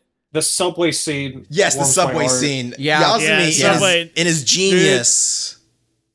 Let's take the girl from the 1920s, because that's when she would have been a teenager wearing a school uniform. Let's take her to Subway circa 1996. Obviously 2007, but it's 1996 or 1997 when this was filmed. Can you imagine? It's like, she's like, how the fuck am I supposed to eat it like this? this. It's huge. What the fuck? Those sandwiches looked full as hell, by the way. Yeah, those are big ass sandwiches. I've never seen a Subway sandwich They that were- fucking big. Dude, we gotta go back to the 90s. A tuna fish sandwich back in the 90s from Subway in Japan, that'd go crazy Like, right now. dude, like if you go to a Subway now, it's like pencil thin. Yeah. Like with how much stuff you get put into them now. That girl got the experience of a lifetime that she had to carry with her for like 100 years. And then she got to play whack-a-mole, which I think was Ultraman themed whack-a-mole, if I'm not mistaken. Yes, it was. was. I'm not sure. I swear It looked like it was. was weird. It was red and white, but I think they were just like weird little Oni or something. Maybe it was. Maybe. I If they were saw it for a Pigmon second. I was themed, like, that would be funny. it would have been funnier if it was Ultraman themed, though. That Subway scene, as funny as it is, that might be like this. I feel like it's rare you see like such recognizable product placement. But the thing is, for, it like, barely Finn- felt like product placement because I had to squint at the logo to realize it was Subway on the I mean, sandwich they wrapper. were Yeah. in that- you could see that on the wrapper, and it's also like you eat it like this.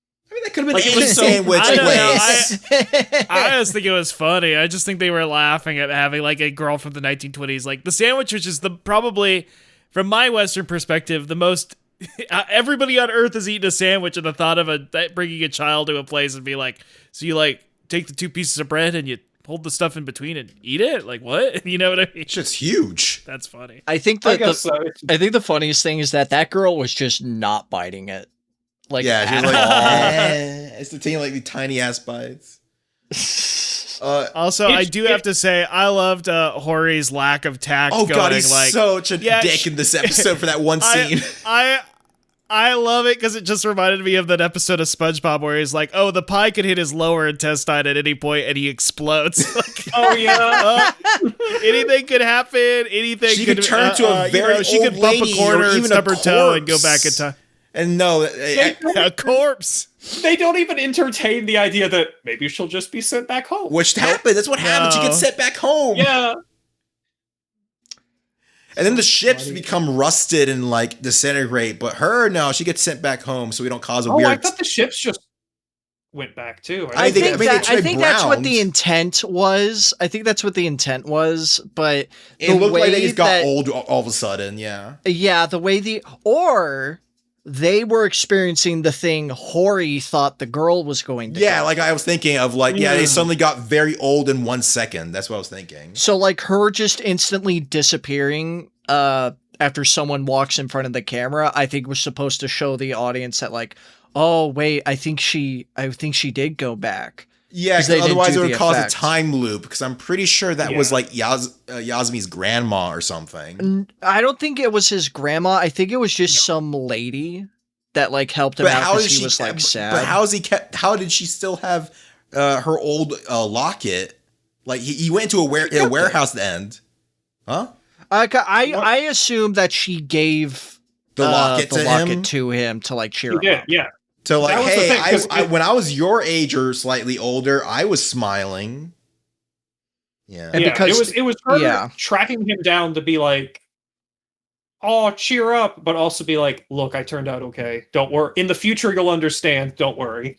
It's funny Yeah, because 'cause like, it's it's not such like- a huge coincidence that he ran into the teenage version of this lady that he has no Well, I relation think- to. I think the point is she tracked him down as an old woman. No, Yeah, I mean the present time of like, oh, the young version gets sent in space time that Yasmin saw a locket of this random lady that he has no relation to. That's the part. I mean, to be fair, this happens a lot in Ultra. I This happened know to where it's Daigo. like a lot of coincidences. Yeah, like Daigo, where a lot of coincidences happen to to make an episode for a character. I get it. Yeah.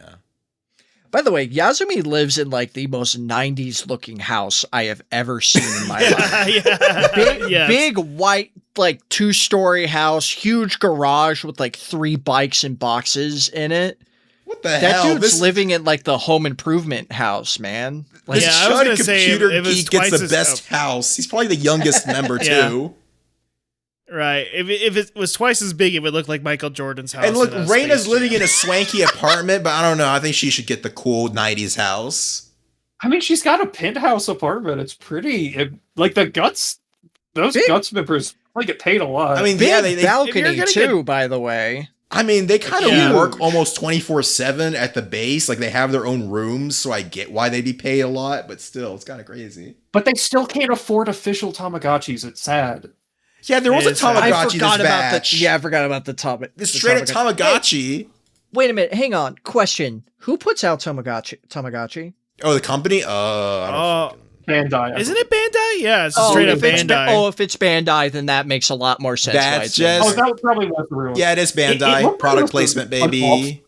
like a knockoff to me for some reason. It Like, I looks didn't slightly recognize not. the show. And Well, it is the thing where it's like Digimon was the attempt at a Tamagotchi, but for boys, because Tamagotchi was seen as girly. So maybe they were worried about, Yeah, they didn't flash the logo they'll or think that something. Oh, why would maybe why they'll would think the Guts members are girly. Oh, the terror. Oh, why would Manly Man Shinjo be messing with this? Come on, like I did Toughest, like coolest guy. the detail of them, the implication that while we're taking turns on the shift, we're taking turns raising a Tamagotchi as coworkers. Why not? That sounds like a fun idea. There's a cute detail. Yeah. I don't know. It is kind of funny. It just had Yasumi take this like girl from the 1920s out on like an adventure. They just trusted him to do that, I guess, to not lose her Yeah. or something. I mean, to be fair, I know we keep saying that, like, oh, Yasumi's kind of a chud. If I could be honest, out of the four or five men that are in the Guts crew, he seems the most normal. He seems the Yeah. most Yeah. well-adjusted. Shinjo, as much as we Yeah. love him, is kind of like asocial at times, kind of like a kind of little doofusy. Oh, I'll be Yeah. real. I did not like how quick Shinjo and Hori were ready to like escort that girl. They answered that question way too fast. Wait, hold on a second. That was for interviewing her, not to escort. It's for interviewing. Totally different thing. They were still quick. Right. Yeah, it's one of those things where it's hard to tell, is the joke that the girl is cute and they want to be the ones to do it, or is the joke that, oh well, I would put anyone at ease. Obviously I should I'm be doing the Yeah. latter because I'm a very, optimistic person. I want to believe the latter as well, but it's hard to tell. Yeah. I don't know. The Yeah. show's pretty good about that sort of thing, to be quite frank. Right. Like, And these there's no are other moment in the good-natured episode. people at heart. Yeah. There's Yeah. also no other moment in the episode where they like make any comments like that. Right. It's just Which, thank God. I mean, they do have like that playful thing, like in the next episode with Hana, the flower episode, where like everybody's like, somebody has to stay behind at base, and they had to play cards to figure it out because otherwise, Man, no one Yasumi- wants to fucking stay at base. Yasumi like offered. He offered Yeah. to stay. They at base, But, yeah. So, but they had to come up with the reason why Daigo wouldn't be like over there. right. Speaking of Flower, speaking of that episode, this is the prettiest looking episode of the whole show. This is Yeah. one of the ones that I was requesting, like, put me in for the stretch that has this or the other thing. Yeah, I Yeah. love Flower like so much. It's stylistically so cool while doing so little Right. too. I love Flower. I can get all the trophies really easily. It's one of the few episodes that doesn't feel like it's like overstuffed with ideas. It's actually a very simple episode. Yeah. Like it's So it's paced I look- appropriately. I had heard the director of this one discussed Akio Jisoji before, and I know I wasn't really quite aware of just how much he's worked on and which episode specifically he's done. Right. But after now looking at that, it's like, oh yeah, this guy's like the reason for most of the absolute most iconic, highly regarded Ultra series episodes in general. Yep. In general. Like he did the He Jamila loves- episode. He did the crazy. Sky Dawn episode. He did He the did Monster the Target Graveyard Town. episode. He did like the most famous Ultra 7 episode. And Yeah. Yep. So, Yeah. Like, It's it's just so, it's such a smart episode. Mm-hmm. Like it really is. So the premise of it for the listener, Yeah. everyone's bored out of their minds because they're too good at their jobs. It's been a full month of just no incidents. No monsters. Nothing. Except for one UFO they lost contact with. But they, that never comes up again. So we've literally talked about him, I forget his name, but the guy, the main chairman of the TPC, Sawai, thank you. He's like, hey, I have an idea. Why don't you guys just go watch flowers? Just build morale up. Like, go relax for a little bit. It's the cherry blossom season. Yeah. Yeah. And Daigo has to stay behind because he pulled the Joker. Because they were playing cards at the side. Who should Who stays leave, behind who at should base go. to keep it upkeep it. Yeah. While everyone else is just busy getting shit-faced drunk and just sitting in the middle of a beautiful looking soundstage with fake cherry blossoms on it. Right. But Almost all of this episode, I think, if not all of it, is on a soundstage. Even when filming in places that would have been easier to just film outdoors, and it gives it such a unique look. Yeah. Very cool, stylish decision. And 100%, it's so they can utilize the black space behind the soundstage. Mm-hmm. So it makes the cherry blossoms and like all the colors pop out even more.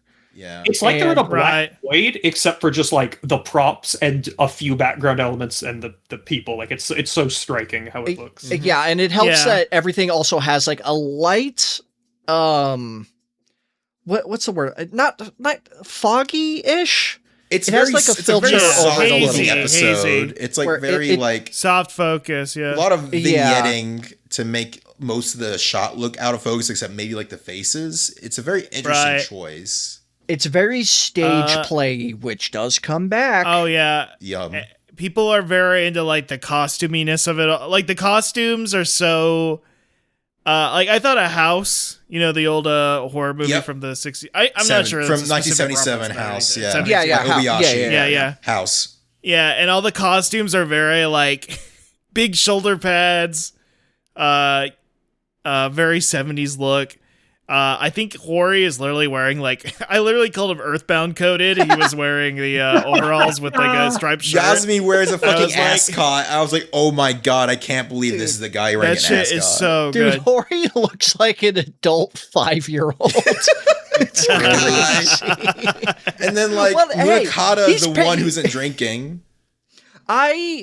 This is like one part of the episode that I really, really love is that Tiga has done a really good job at like fleshing out a lot of the members of Guts, but this specific episode really humanizes a bunch of them.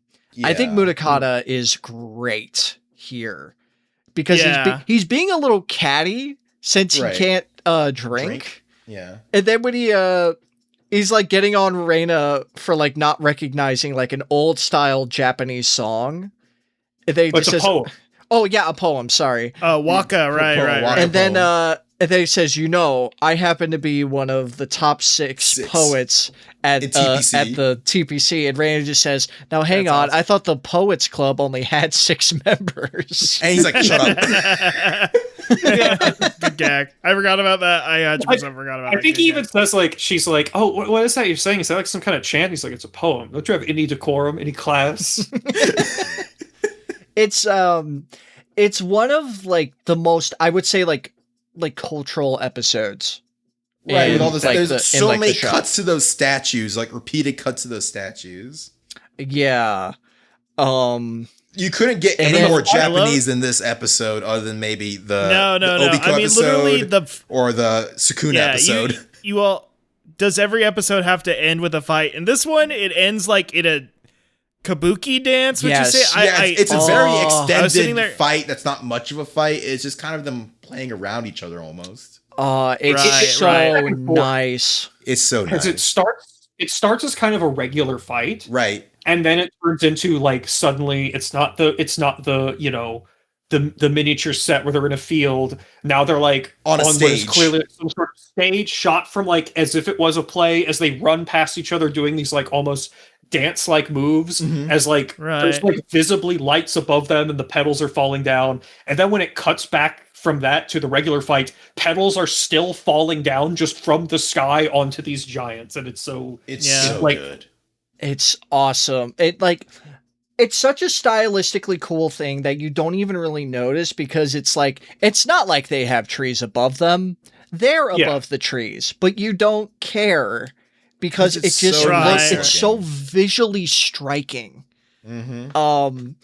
And the whole time it's just playing, either like traditional, like Japanese, like music, and then eventually like singing. Yeah. As if it's like reaching like the crescendo of the performance. Yeah. It's so, I love this episode. This was one of the ones I was the most excited to revisit.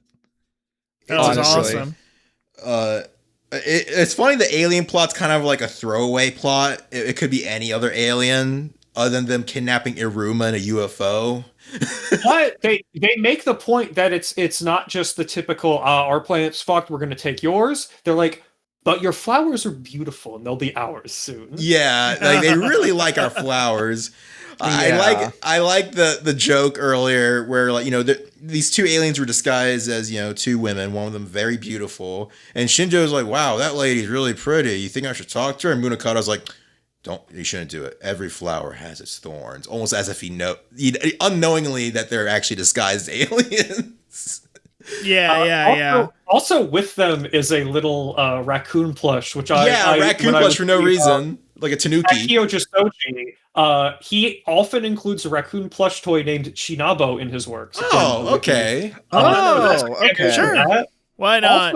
Also notably, when they transform into their their alien form later, when they glance over at the spot where they used to be, there's just kind of like a head of one of the statue aliens, the Mennonites or whatever they're called. The Mennonites, yeah. And I'm wondering if the joke is, oh, that's the raccoon's alien form. It's just a head. It can't do anything. It's just funny. there. Speaking of the Mennonites, that's just straight up taken from the name of a religious group in real life. I was like, like, this is way too familiar sounding. What did you guys do? That I don't think they really knew who they were. They just had to come up heard with a the bunch of name. alien names. They had to do something. Yeah. Another thing about the direction of this episode I really enjoyed is that you could tell it's Akio Jisoji because there's so many close-ups, like more than usual. A lot of like uncomfortable close-ups, like you're under their chin almost, or like their profiles against the camera, stuff like that. It had a very 60s-esque direction to it, which I enjoy. Yeah. It's fun when they're like, people to imitate that and try to get weird with it. Me too. It's fun when they're like, oh yeah, let Grandpa direct something, and then Grandpa hands it in, and it's like, that's fucking weird. That's weird, and I appreciate it. Like, well, Grandpa was known to be weird by this point. Right. Yeah. And again, He's like, you want to see some of my more interesting movies? You want to see the pinker variety? the pink movies? That's where you got it. Yeah. That's where I got my start. It's funny, though, with him is like, his episodes are so iconic, especially the ones back in the day, is that it became like almost like a slang for it doesn't even have to be directed by Jisoji to be called a Jisoji episode. It's just kind of like a jargon for an episode that's weird and out there compared to every other episode. It's like Evangelion might as well be made of Jisoji episodes, is what I'm trying to get at. You know what I mean? Because it literally became an archetype of a TV episode, a Jisoji episode, quote unquote. Yeah. Right. That's how important he is. Anyway, let's move on to the next episode. The Mirage Monster. Oh, the Mirage Monster. They do a psyop, and Iruma has to agree to it reluctantly. Speaking truth to power. Yeah, that's a theme of this too. Yeah. Sometimes the government is bad. Wow. I love how they establish like the evil, not evil, but like the shady like government guy as like, oh man, we shouldn't trust Ultraman. Like, why on earth should we like value like someone like him? They don't really expand on it. That's not really what the episode's about. Yeah, he says like we shouldn't be relying on him too much, which is like a typical Ultraman thing to say. That's like a thing said in many shows, but like then he's like, yeah, we need to like everyone was so disordered when they were evacuating. They weren't disciplined enough. That's why we got to do fake happenings so we can train them to be better at evacuating. Is basically the whole deal with it. Or like, well, the implication is that it's like, you know, we need to see how they react, and the way they reacted to the real kaiju attacks, so too disorganized, too extreme to even get data from it. Yeah, we gotta trick them a little bit, and then we can know how people react in certain ways. And then the commander's like, are you talking about like controlling people? And then he's like, wouldn't that be cool? Right. I love that the first That'd be shot of him. The first shot of him is like the 80s glasses reflection or the anime glasses reflection. It's like shing. That's a sound effect too. I have two questions. If you're an expert on Japanese media studies, tell me if that last episode, the Flowers episode, was the ending was kabuki or no theater. Okay, I don't know either. The other thing is, what was so happening? What was in the water in like the late 90s, early 2000s, where there's so much like societal control, information control, worries about the future, which you just don't see anymore? Because I felt a lot of that in this episode, like MGS2. We even talked a little bit about it in Ryuki. That's Kanaka. We're This is Kanaka. another- This is another Chiaki J. thing. Kanaka. Is it? Is it? Okay. Oh, is No. It might Okay, be, but actually. it could have been. No, He this might have been feels prodding like the writer, though. this feels like another thing where it's like this feels maybe of its time a little bit. Because you are right, like around like mid to late 90s, early 2000s, there were like a lot of like Japanese specific like pieces of media that like talked about like either like government like psyop control or like controlling like public opinion. Right. And I do wonder Right. if there was something going on at the time that kind of stoked those like fears and feelings a little bit. I would not know because I was 2 years old when Tiga came out. So I was And nothing. not in Japan. yes. Well, it's also the kind of the thing.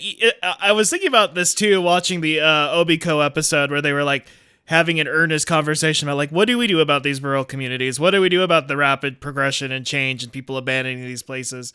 And I think the answer that they came to in Japanese media was, let's just stop talking about it and not worry about it anymore. And so you're Speaking of which, stuff I in forgot to 90s mention and, this.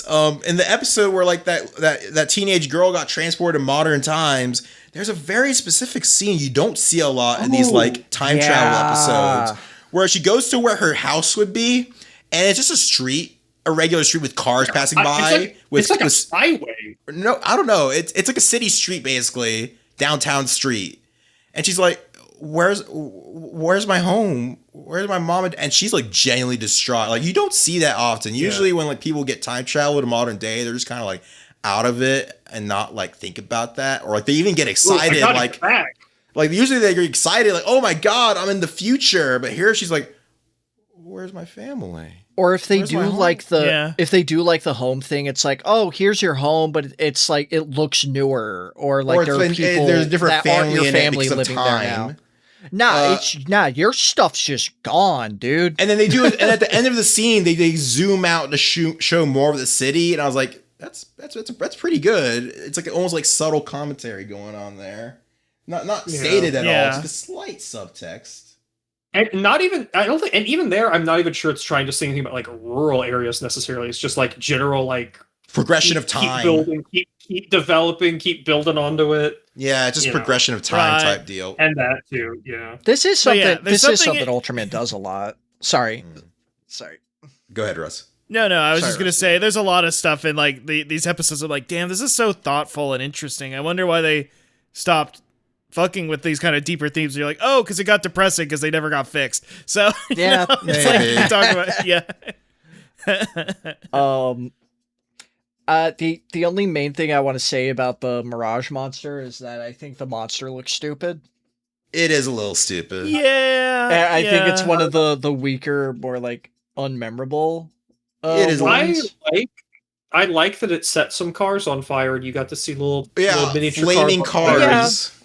You don't really see that, at least in newer shows, like actual just some shit on fire. I kind of like that. I mean, I kind of like its power gimmick, like, oh, it can create mirages of itself, and then it can take the place of those mirages as like a form of like teleportation. But it only does it like once or twice during the fight.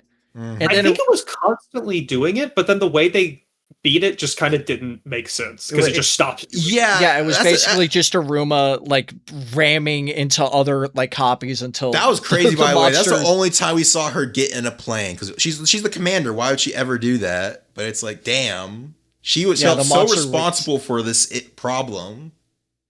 It's just like the monster was like basically just telling her to fuck off, and it just like shot at her, and then Aruma says, "Nope, that's the one. Get him right there." Even though they didn't need that because that's happened before. Where like, oh, that monster shot. Let me hit it. Oh, now it turned into the mirage. How the fuck do we beat this? It didn't really make any sense. I think they just were like, let's give something dramatic to her and have that be what makes Tiga win, even if it doesn't make sense. Yeah, I totally don't even know that. Why the monster go away? I even see Ultraman beat it. Is the thing. I don't. Yeah, he does like not even like a big crazy finishing move. It's like the little hand blast, and it just vanishes. It's like that's it being defeated, even though it doesn't feel like it. It was very, very weird. One of the weaker monster destructions in like the whole show, probably. Right. Yeah. But at the end of the especially compared to what comes next. Right. Oh yeah. And at the end of the day, they're like, yeah, we took care of that guy. Don't worry about it, Aruma. And it's like, yeah, but a real event did happen. I don't know. I like that episode because, again, the use of music, which I think we should talk more about the show. The use of orchestral music that sound like shit that would be in like Zeta Gundam or something really upsells this show. If it did not have the really serious, dramatic orchestral music for like talking scenes, this show would not be as good. Period. I'm not saying a damn thing. Okay. You guys can have have this conversation. Again, I look forward to that. Hey, listen, the song that ended the episode when they played the graduation theme. That's public domain. It probably was in there. Yeah, so why was that there? Don't worry about it. I don't know. I think they just needed a song that sounded stately, and she was going to my favorite general is going to graduate. Isn't that so sad? Like my favorite VTuber. I'm wondering if some of this like music stuff wasn't necessarily in my in the street piece that I watched, because like some of these moments I'm like, I don't remember that. Maybe I just wasn't paying that much attention to the music at that moment. Like I'm not sure. But yeah, I like Iruma in that episode of her just having to like keep it to herself, but then it's like, wow, this is really chaotic. This is stupid that they're making me do this. Yeah, it made her feel like she was just betraying everyone's trust. Yeah, which she kind of was, but she couldn't do anything about it, right? Not in an extreme way. Not like, extreme, but she felt overly guilty about it by the end. Yeah. Yeah. I love the detail at the end, though, of like, after, like, yeah, that guy, we're just gonna move him around. We're just gonna move him somewhere else, even though he did this fucked up thing. He's not fired. He's just getting moved. Yeah. But hey, guess what? All the monster reports only came from the real spots. People aren't stupid enough to get tricked by. Yeah, that's what I was trying to mention too. I was like, yeah, people aren't that stupid. They might be weak, but they're not stupid. All right, let's end this. Dear Mr. Ultraman, I love this episode. Another one of my favorites. This was awesome. I love this one. It's one of the ones that stuck out in my memory a little bit when I got to it. Like, oh, I remember something about this one stands out, and then it's a strong one. It's a really strong one. Esper, he was bullied as a kid for being an Esper, and now he's got to keep it to himself. Can't like destroy society's order. Can't be telling people which horse win the horse race. And then he sees Ultraman. He's loved. People love him and saving the day with his superpowers. So he feels resentment. And then because he has ESP, he senses Daigo as Ultraman. And that's where the episode goes from there. So. I love how everything got kicked off because Daigo's email got leaked to this guy. Basically. Like, not even a regular email, dude. Like, this is like in a government This facility. government email. Yeah. Maybe he FOIA'd it. He could have FOIA'd it, I guess. I He don't could know. have like ESP'd it. Like, oh, I see in your mind's eye typing your email address. He just looked up at Tiga fighting one day and went, "Oh shit, I know this guy's email now." That's just just so like, dude, should I use yeah, my- I love that because it's not like mind reading like gives you like that level of it. Like, was Daigo just thinking of like, oh shit, I gotta check my email when I get home. Luckily, I my remember guess is he was my thinking like, username. yeah, maybe he was like, should I use my personal or my work account to set up my McDonald's app because I want the extra points and I want to. But But yeah, I really like the theme of this episode of, I guess just, I don't know how to put it, is just kind of like it's very Spider-Man-y in the sense of what to keep yourself a secret of, yeah, you have a power, and also how you are viewed by others and such. right. I really like that because there's that shot of them sitting inside the mall, I guess, in the little cafe in the mall, where everybody else walking past them is in slow motion except these two. These two are the exceptions because these two, It's really cool. It's like, I also want to mention, I think this is another moment of, I mentioned earlier in the episode, someone watched something. I think someone watched Scanners, because I believe Scanners is a similar moment of someone meeting a psychic in a mall food court like this. yes, 100%, yes. And that's also about like the Ubermensch or super. I mean, I just think it's good superhero shit where it's like this guy's challenging him, like, what's more important, you keeping your humanity secret or having your powers? And thinking one thing, and Daigo proving himself in the end. It's just, I don't know. And then like, I really and like this. him It's like really seeing cool. like Ultraman struggle and then seeing his child self in Ultraman. Mwah, great stuff. Yeah, you're like, oh my god, they don't love you because you have powers. They love you because you're like trying and you want to protect people. And Right. There's- I should be doing that probably. There's a great moment between Daigo and Reina in this where like Reina can like visibly see that like Daigo is like stressed out like constantly. Yeah. And I love how she's like, yeah, you've gotten a lot kinder, but like you seem sad like a lot. And Daigo's just like, yeah, I can't tell you right now. What do you mean Maybe right one now? day. Yeah. I think Reina is my favorite character just because like how hard they go with her whole like empathy thing and always being the first one to be like, well, let's maybe try to be less violent about this. But then also she could shoot a vampire to death and it's cool. Right. She's got multiple layers to her. I like that she goes full like suspicious, I hate to bring up memes, but Dokes from Dexter with Daigo in this episode. Like she's like just looking at him like, And it's nice because this whole show, the Cuts team has been very unsuspicious of Daigo this whole show. She's like looking at him like, be great if Tiga showed up, wouldn't it? Yeah, wouldn't Tiga be great if Tiga showed up? Also, Daigo's denim outfit is great. Oh yeah, I love when they wear street clothes in the show. Full Canadian tuxedo on this guy.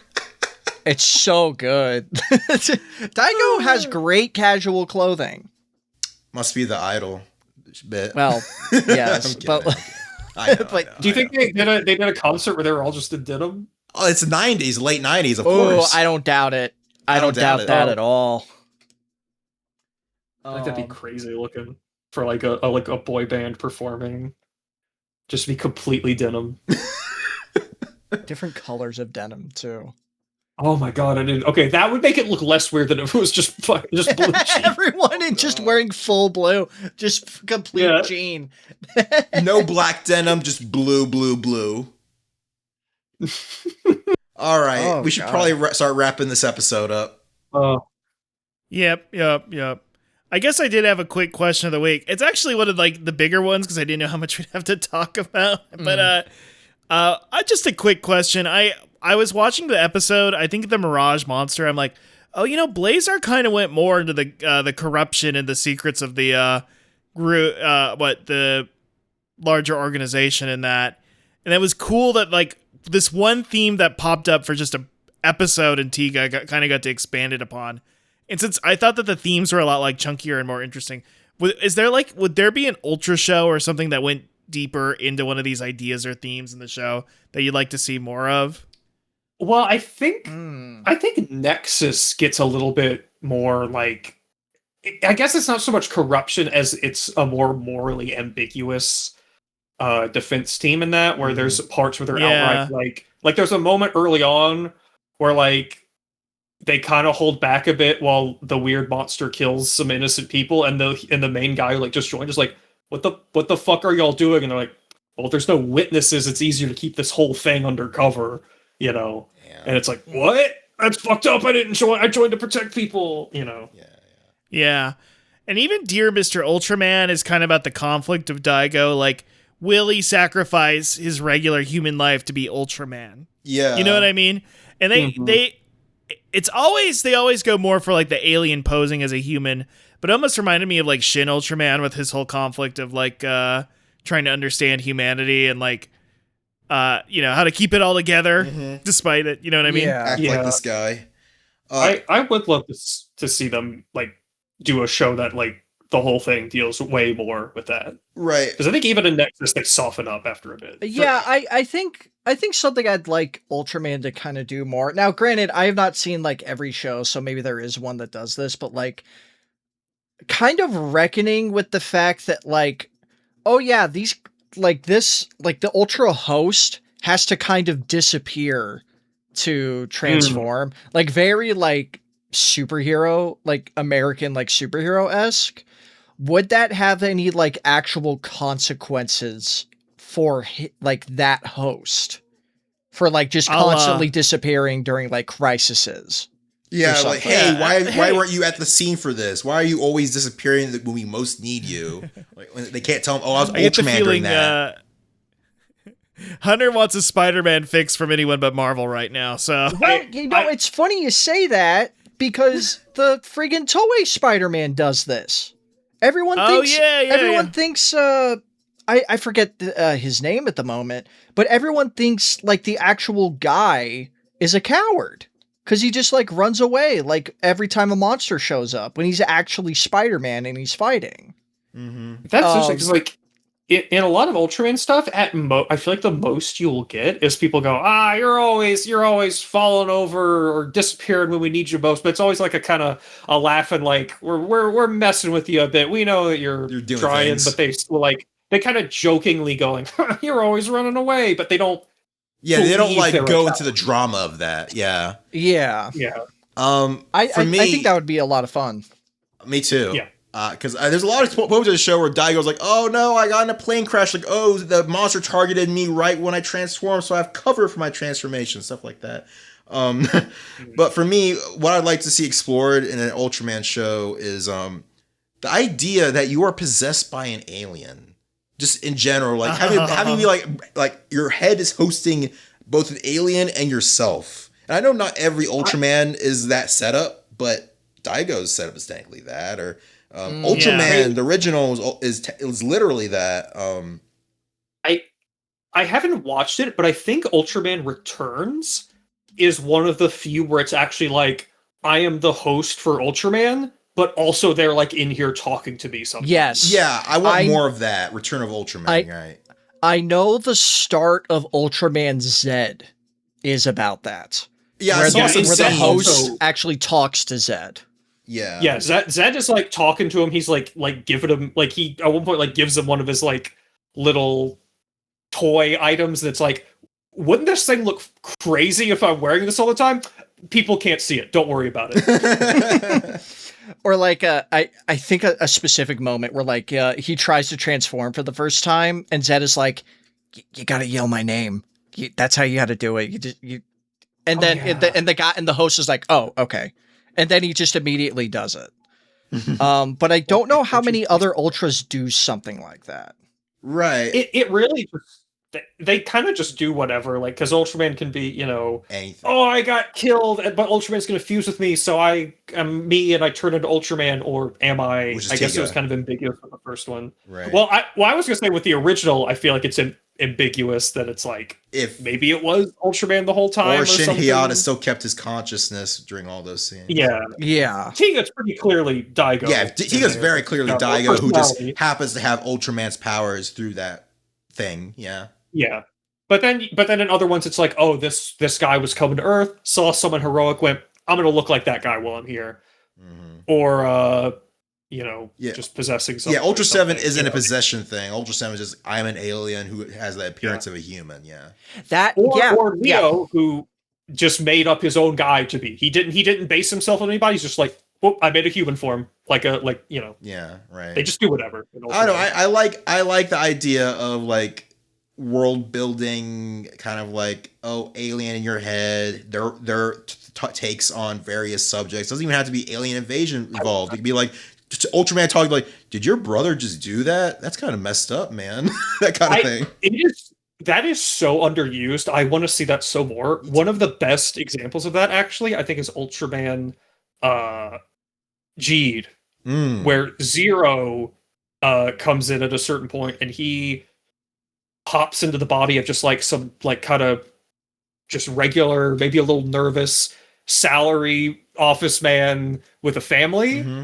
And they do such a good job of portraying like two people in one body who are interacting, but rather than doing like, oh, he sees a hologram vision in his head as he speaks to him, the guy takes off his glasses and does like a different act when he's Zero, puts the glasses back on when he's the guy, and they will do scenes where he's taking his glasses on and off, changing his mannerisms moment to moment while having a conversation with himself. That's awesome. That's pretty good. That's in Clark Kent shit. I love it.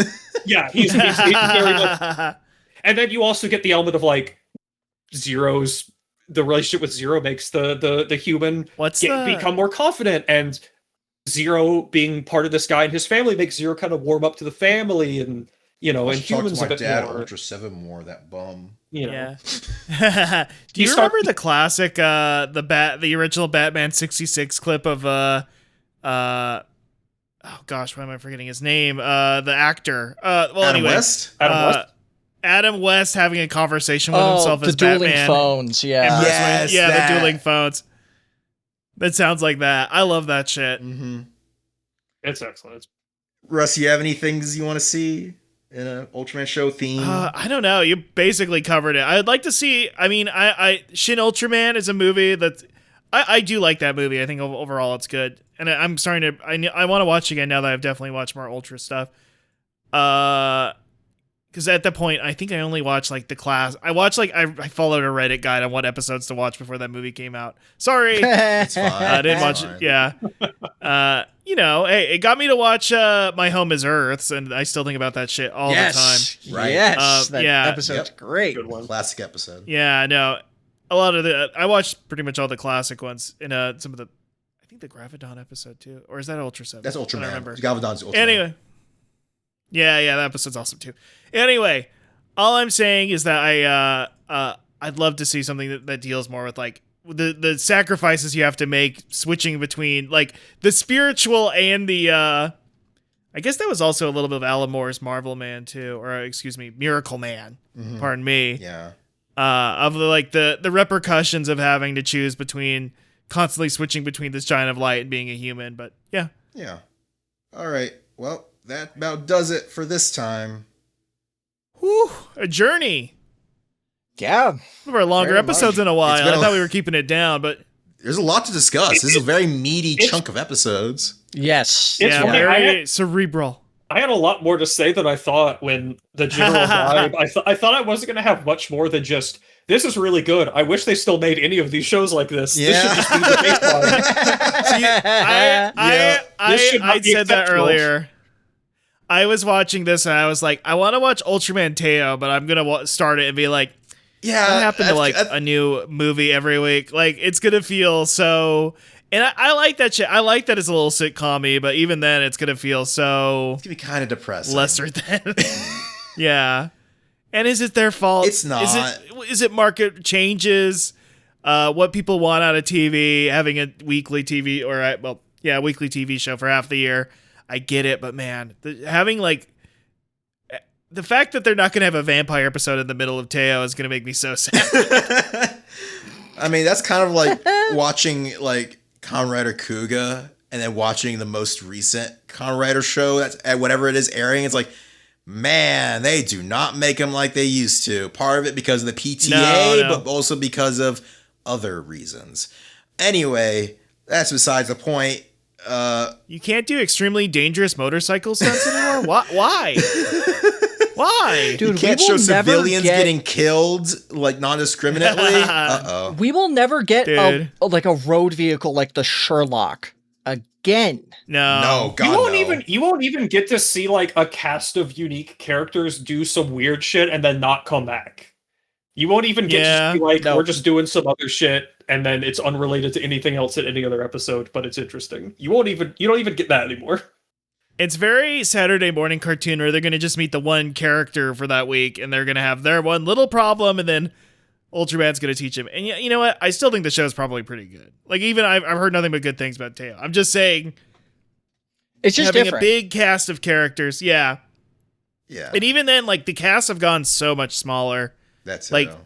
I miss Yeah. having a big guts teams with a bunch of usually I'm a less is more kind of guy, but I kind of miss that TNG like big group feeling. I get It it. makes the world feel realized. Yeah. Yeah. Yeah. And also, I think this show does it best is that it's both grounded and fantastical. You will have ghosts right. Yes. and spirits and big monsters, super science, aliens, but also a lot of grounded, like logistical shit going on at the same time. It's an amazing thing they do to keep it all balanced.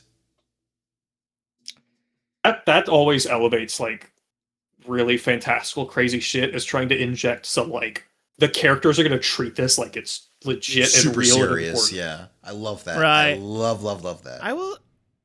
And one last thing, there's also like a practicality to like Reina's having this character arc where she's like learning like to be more like have empathy for the monsters and try and like actually instead of being reactive, being productive, trying to think ahead. Right. And now it's like now that there's only 3 characters per cast, now just the guy who plays Ultraman has to do that and fight monsters and this and that. And it's like, okay, this guy, where does the guy find fucking time, you know? Man, Yeah. so tortured. All right, let's wrap it all up. Next time, we're finishing this off, the last core of Ultraman Tiga, Wow. and we might fit in the movie. I think we'll do it. I don't know. We'll see. If we might have to make the movies maybe its own. I don't know. It's a lot. It's a but lot. I bet. I'm really I don't invested think now. we can do the movie. You know what? I might regret spitballing this while we're doing a live recording. Should the movie be our buffer? Instead of our could plan be. for the original the movie buffer. takes place. The It movie takes- takes place after the show. Yeah. Yeah, it does. It's just yeah. like- Yeah. It's just usually when we've done these shows, we usually watch like whatever like movie is associated with it, like at the very end. Like we did that with. It's usually extra credit. Yeah, we did it with Geki Ranger, and we did it with episode final. Yeah, with Ryuki. Yeah. But like this is even the last stretch. And we still talked so much. yeah, Yeah. Can you imagine like I the said, last stretch where shit's gonna go down? There's one thing about this coming bit that I'm curious to hear your thoughts on. I won't say anything about it, but there's just a thing that happens that I think, like many of the things about the show that are refreshing compared to later stuff, I imagine y'all might also kind of be with me and think, it was nice when this kind of thing was a once per season crazy surprise. I think I know. Yeah. I think I know Mm, exactly what you're interesting. talking about. Yeah, I'm Interesting. looking forward to discussing that.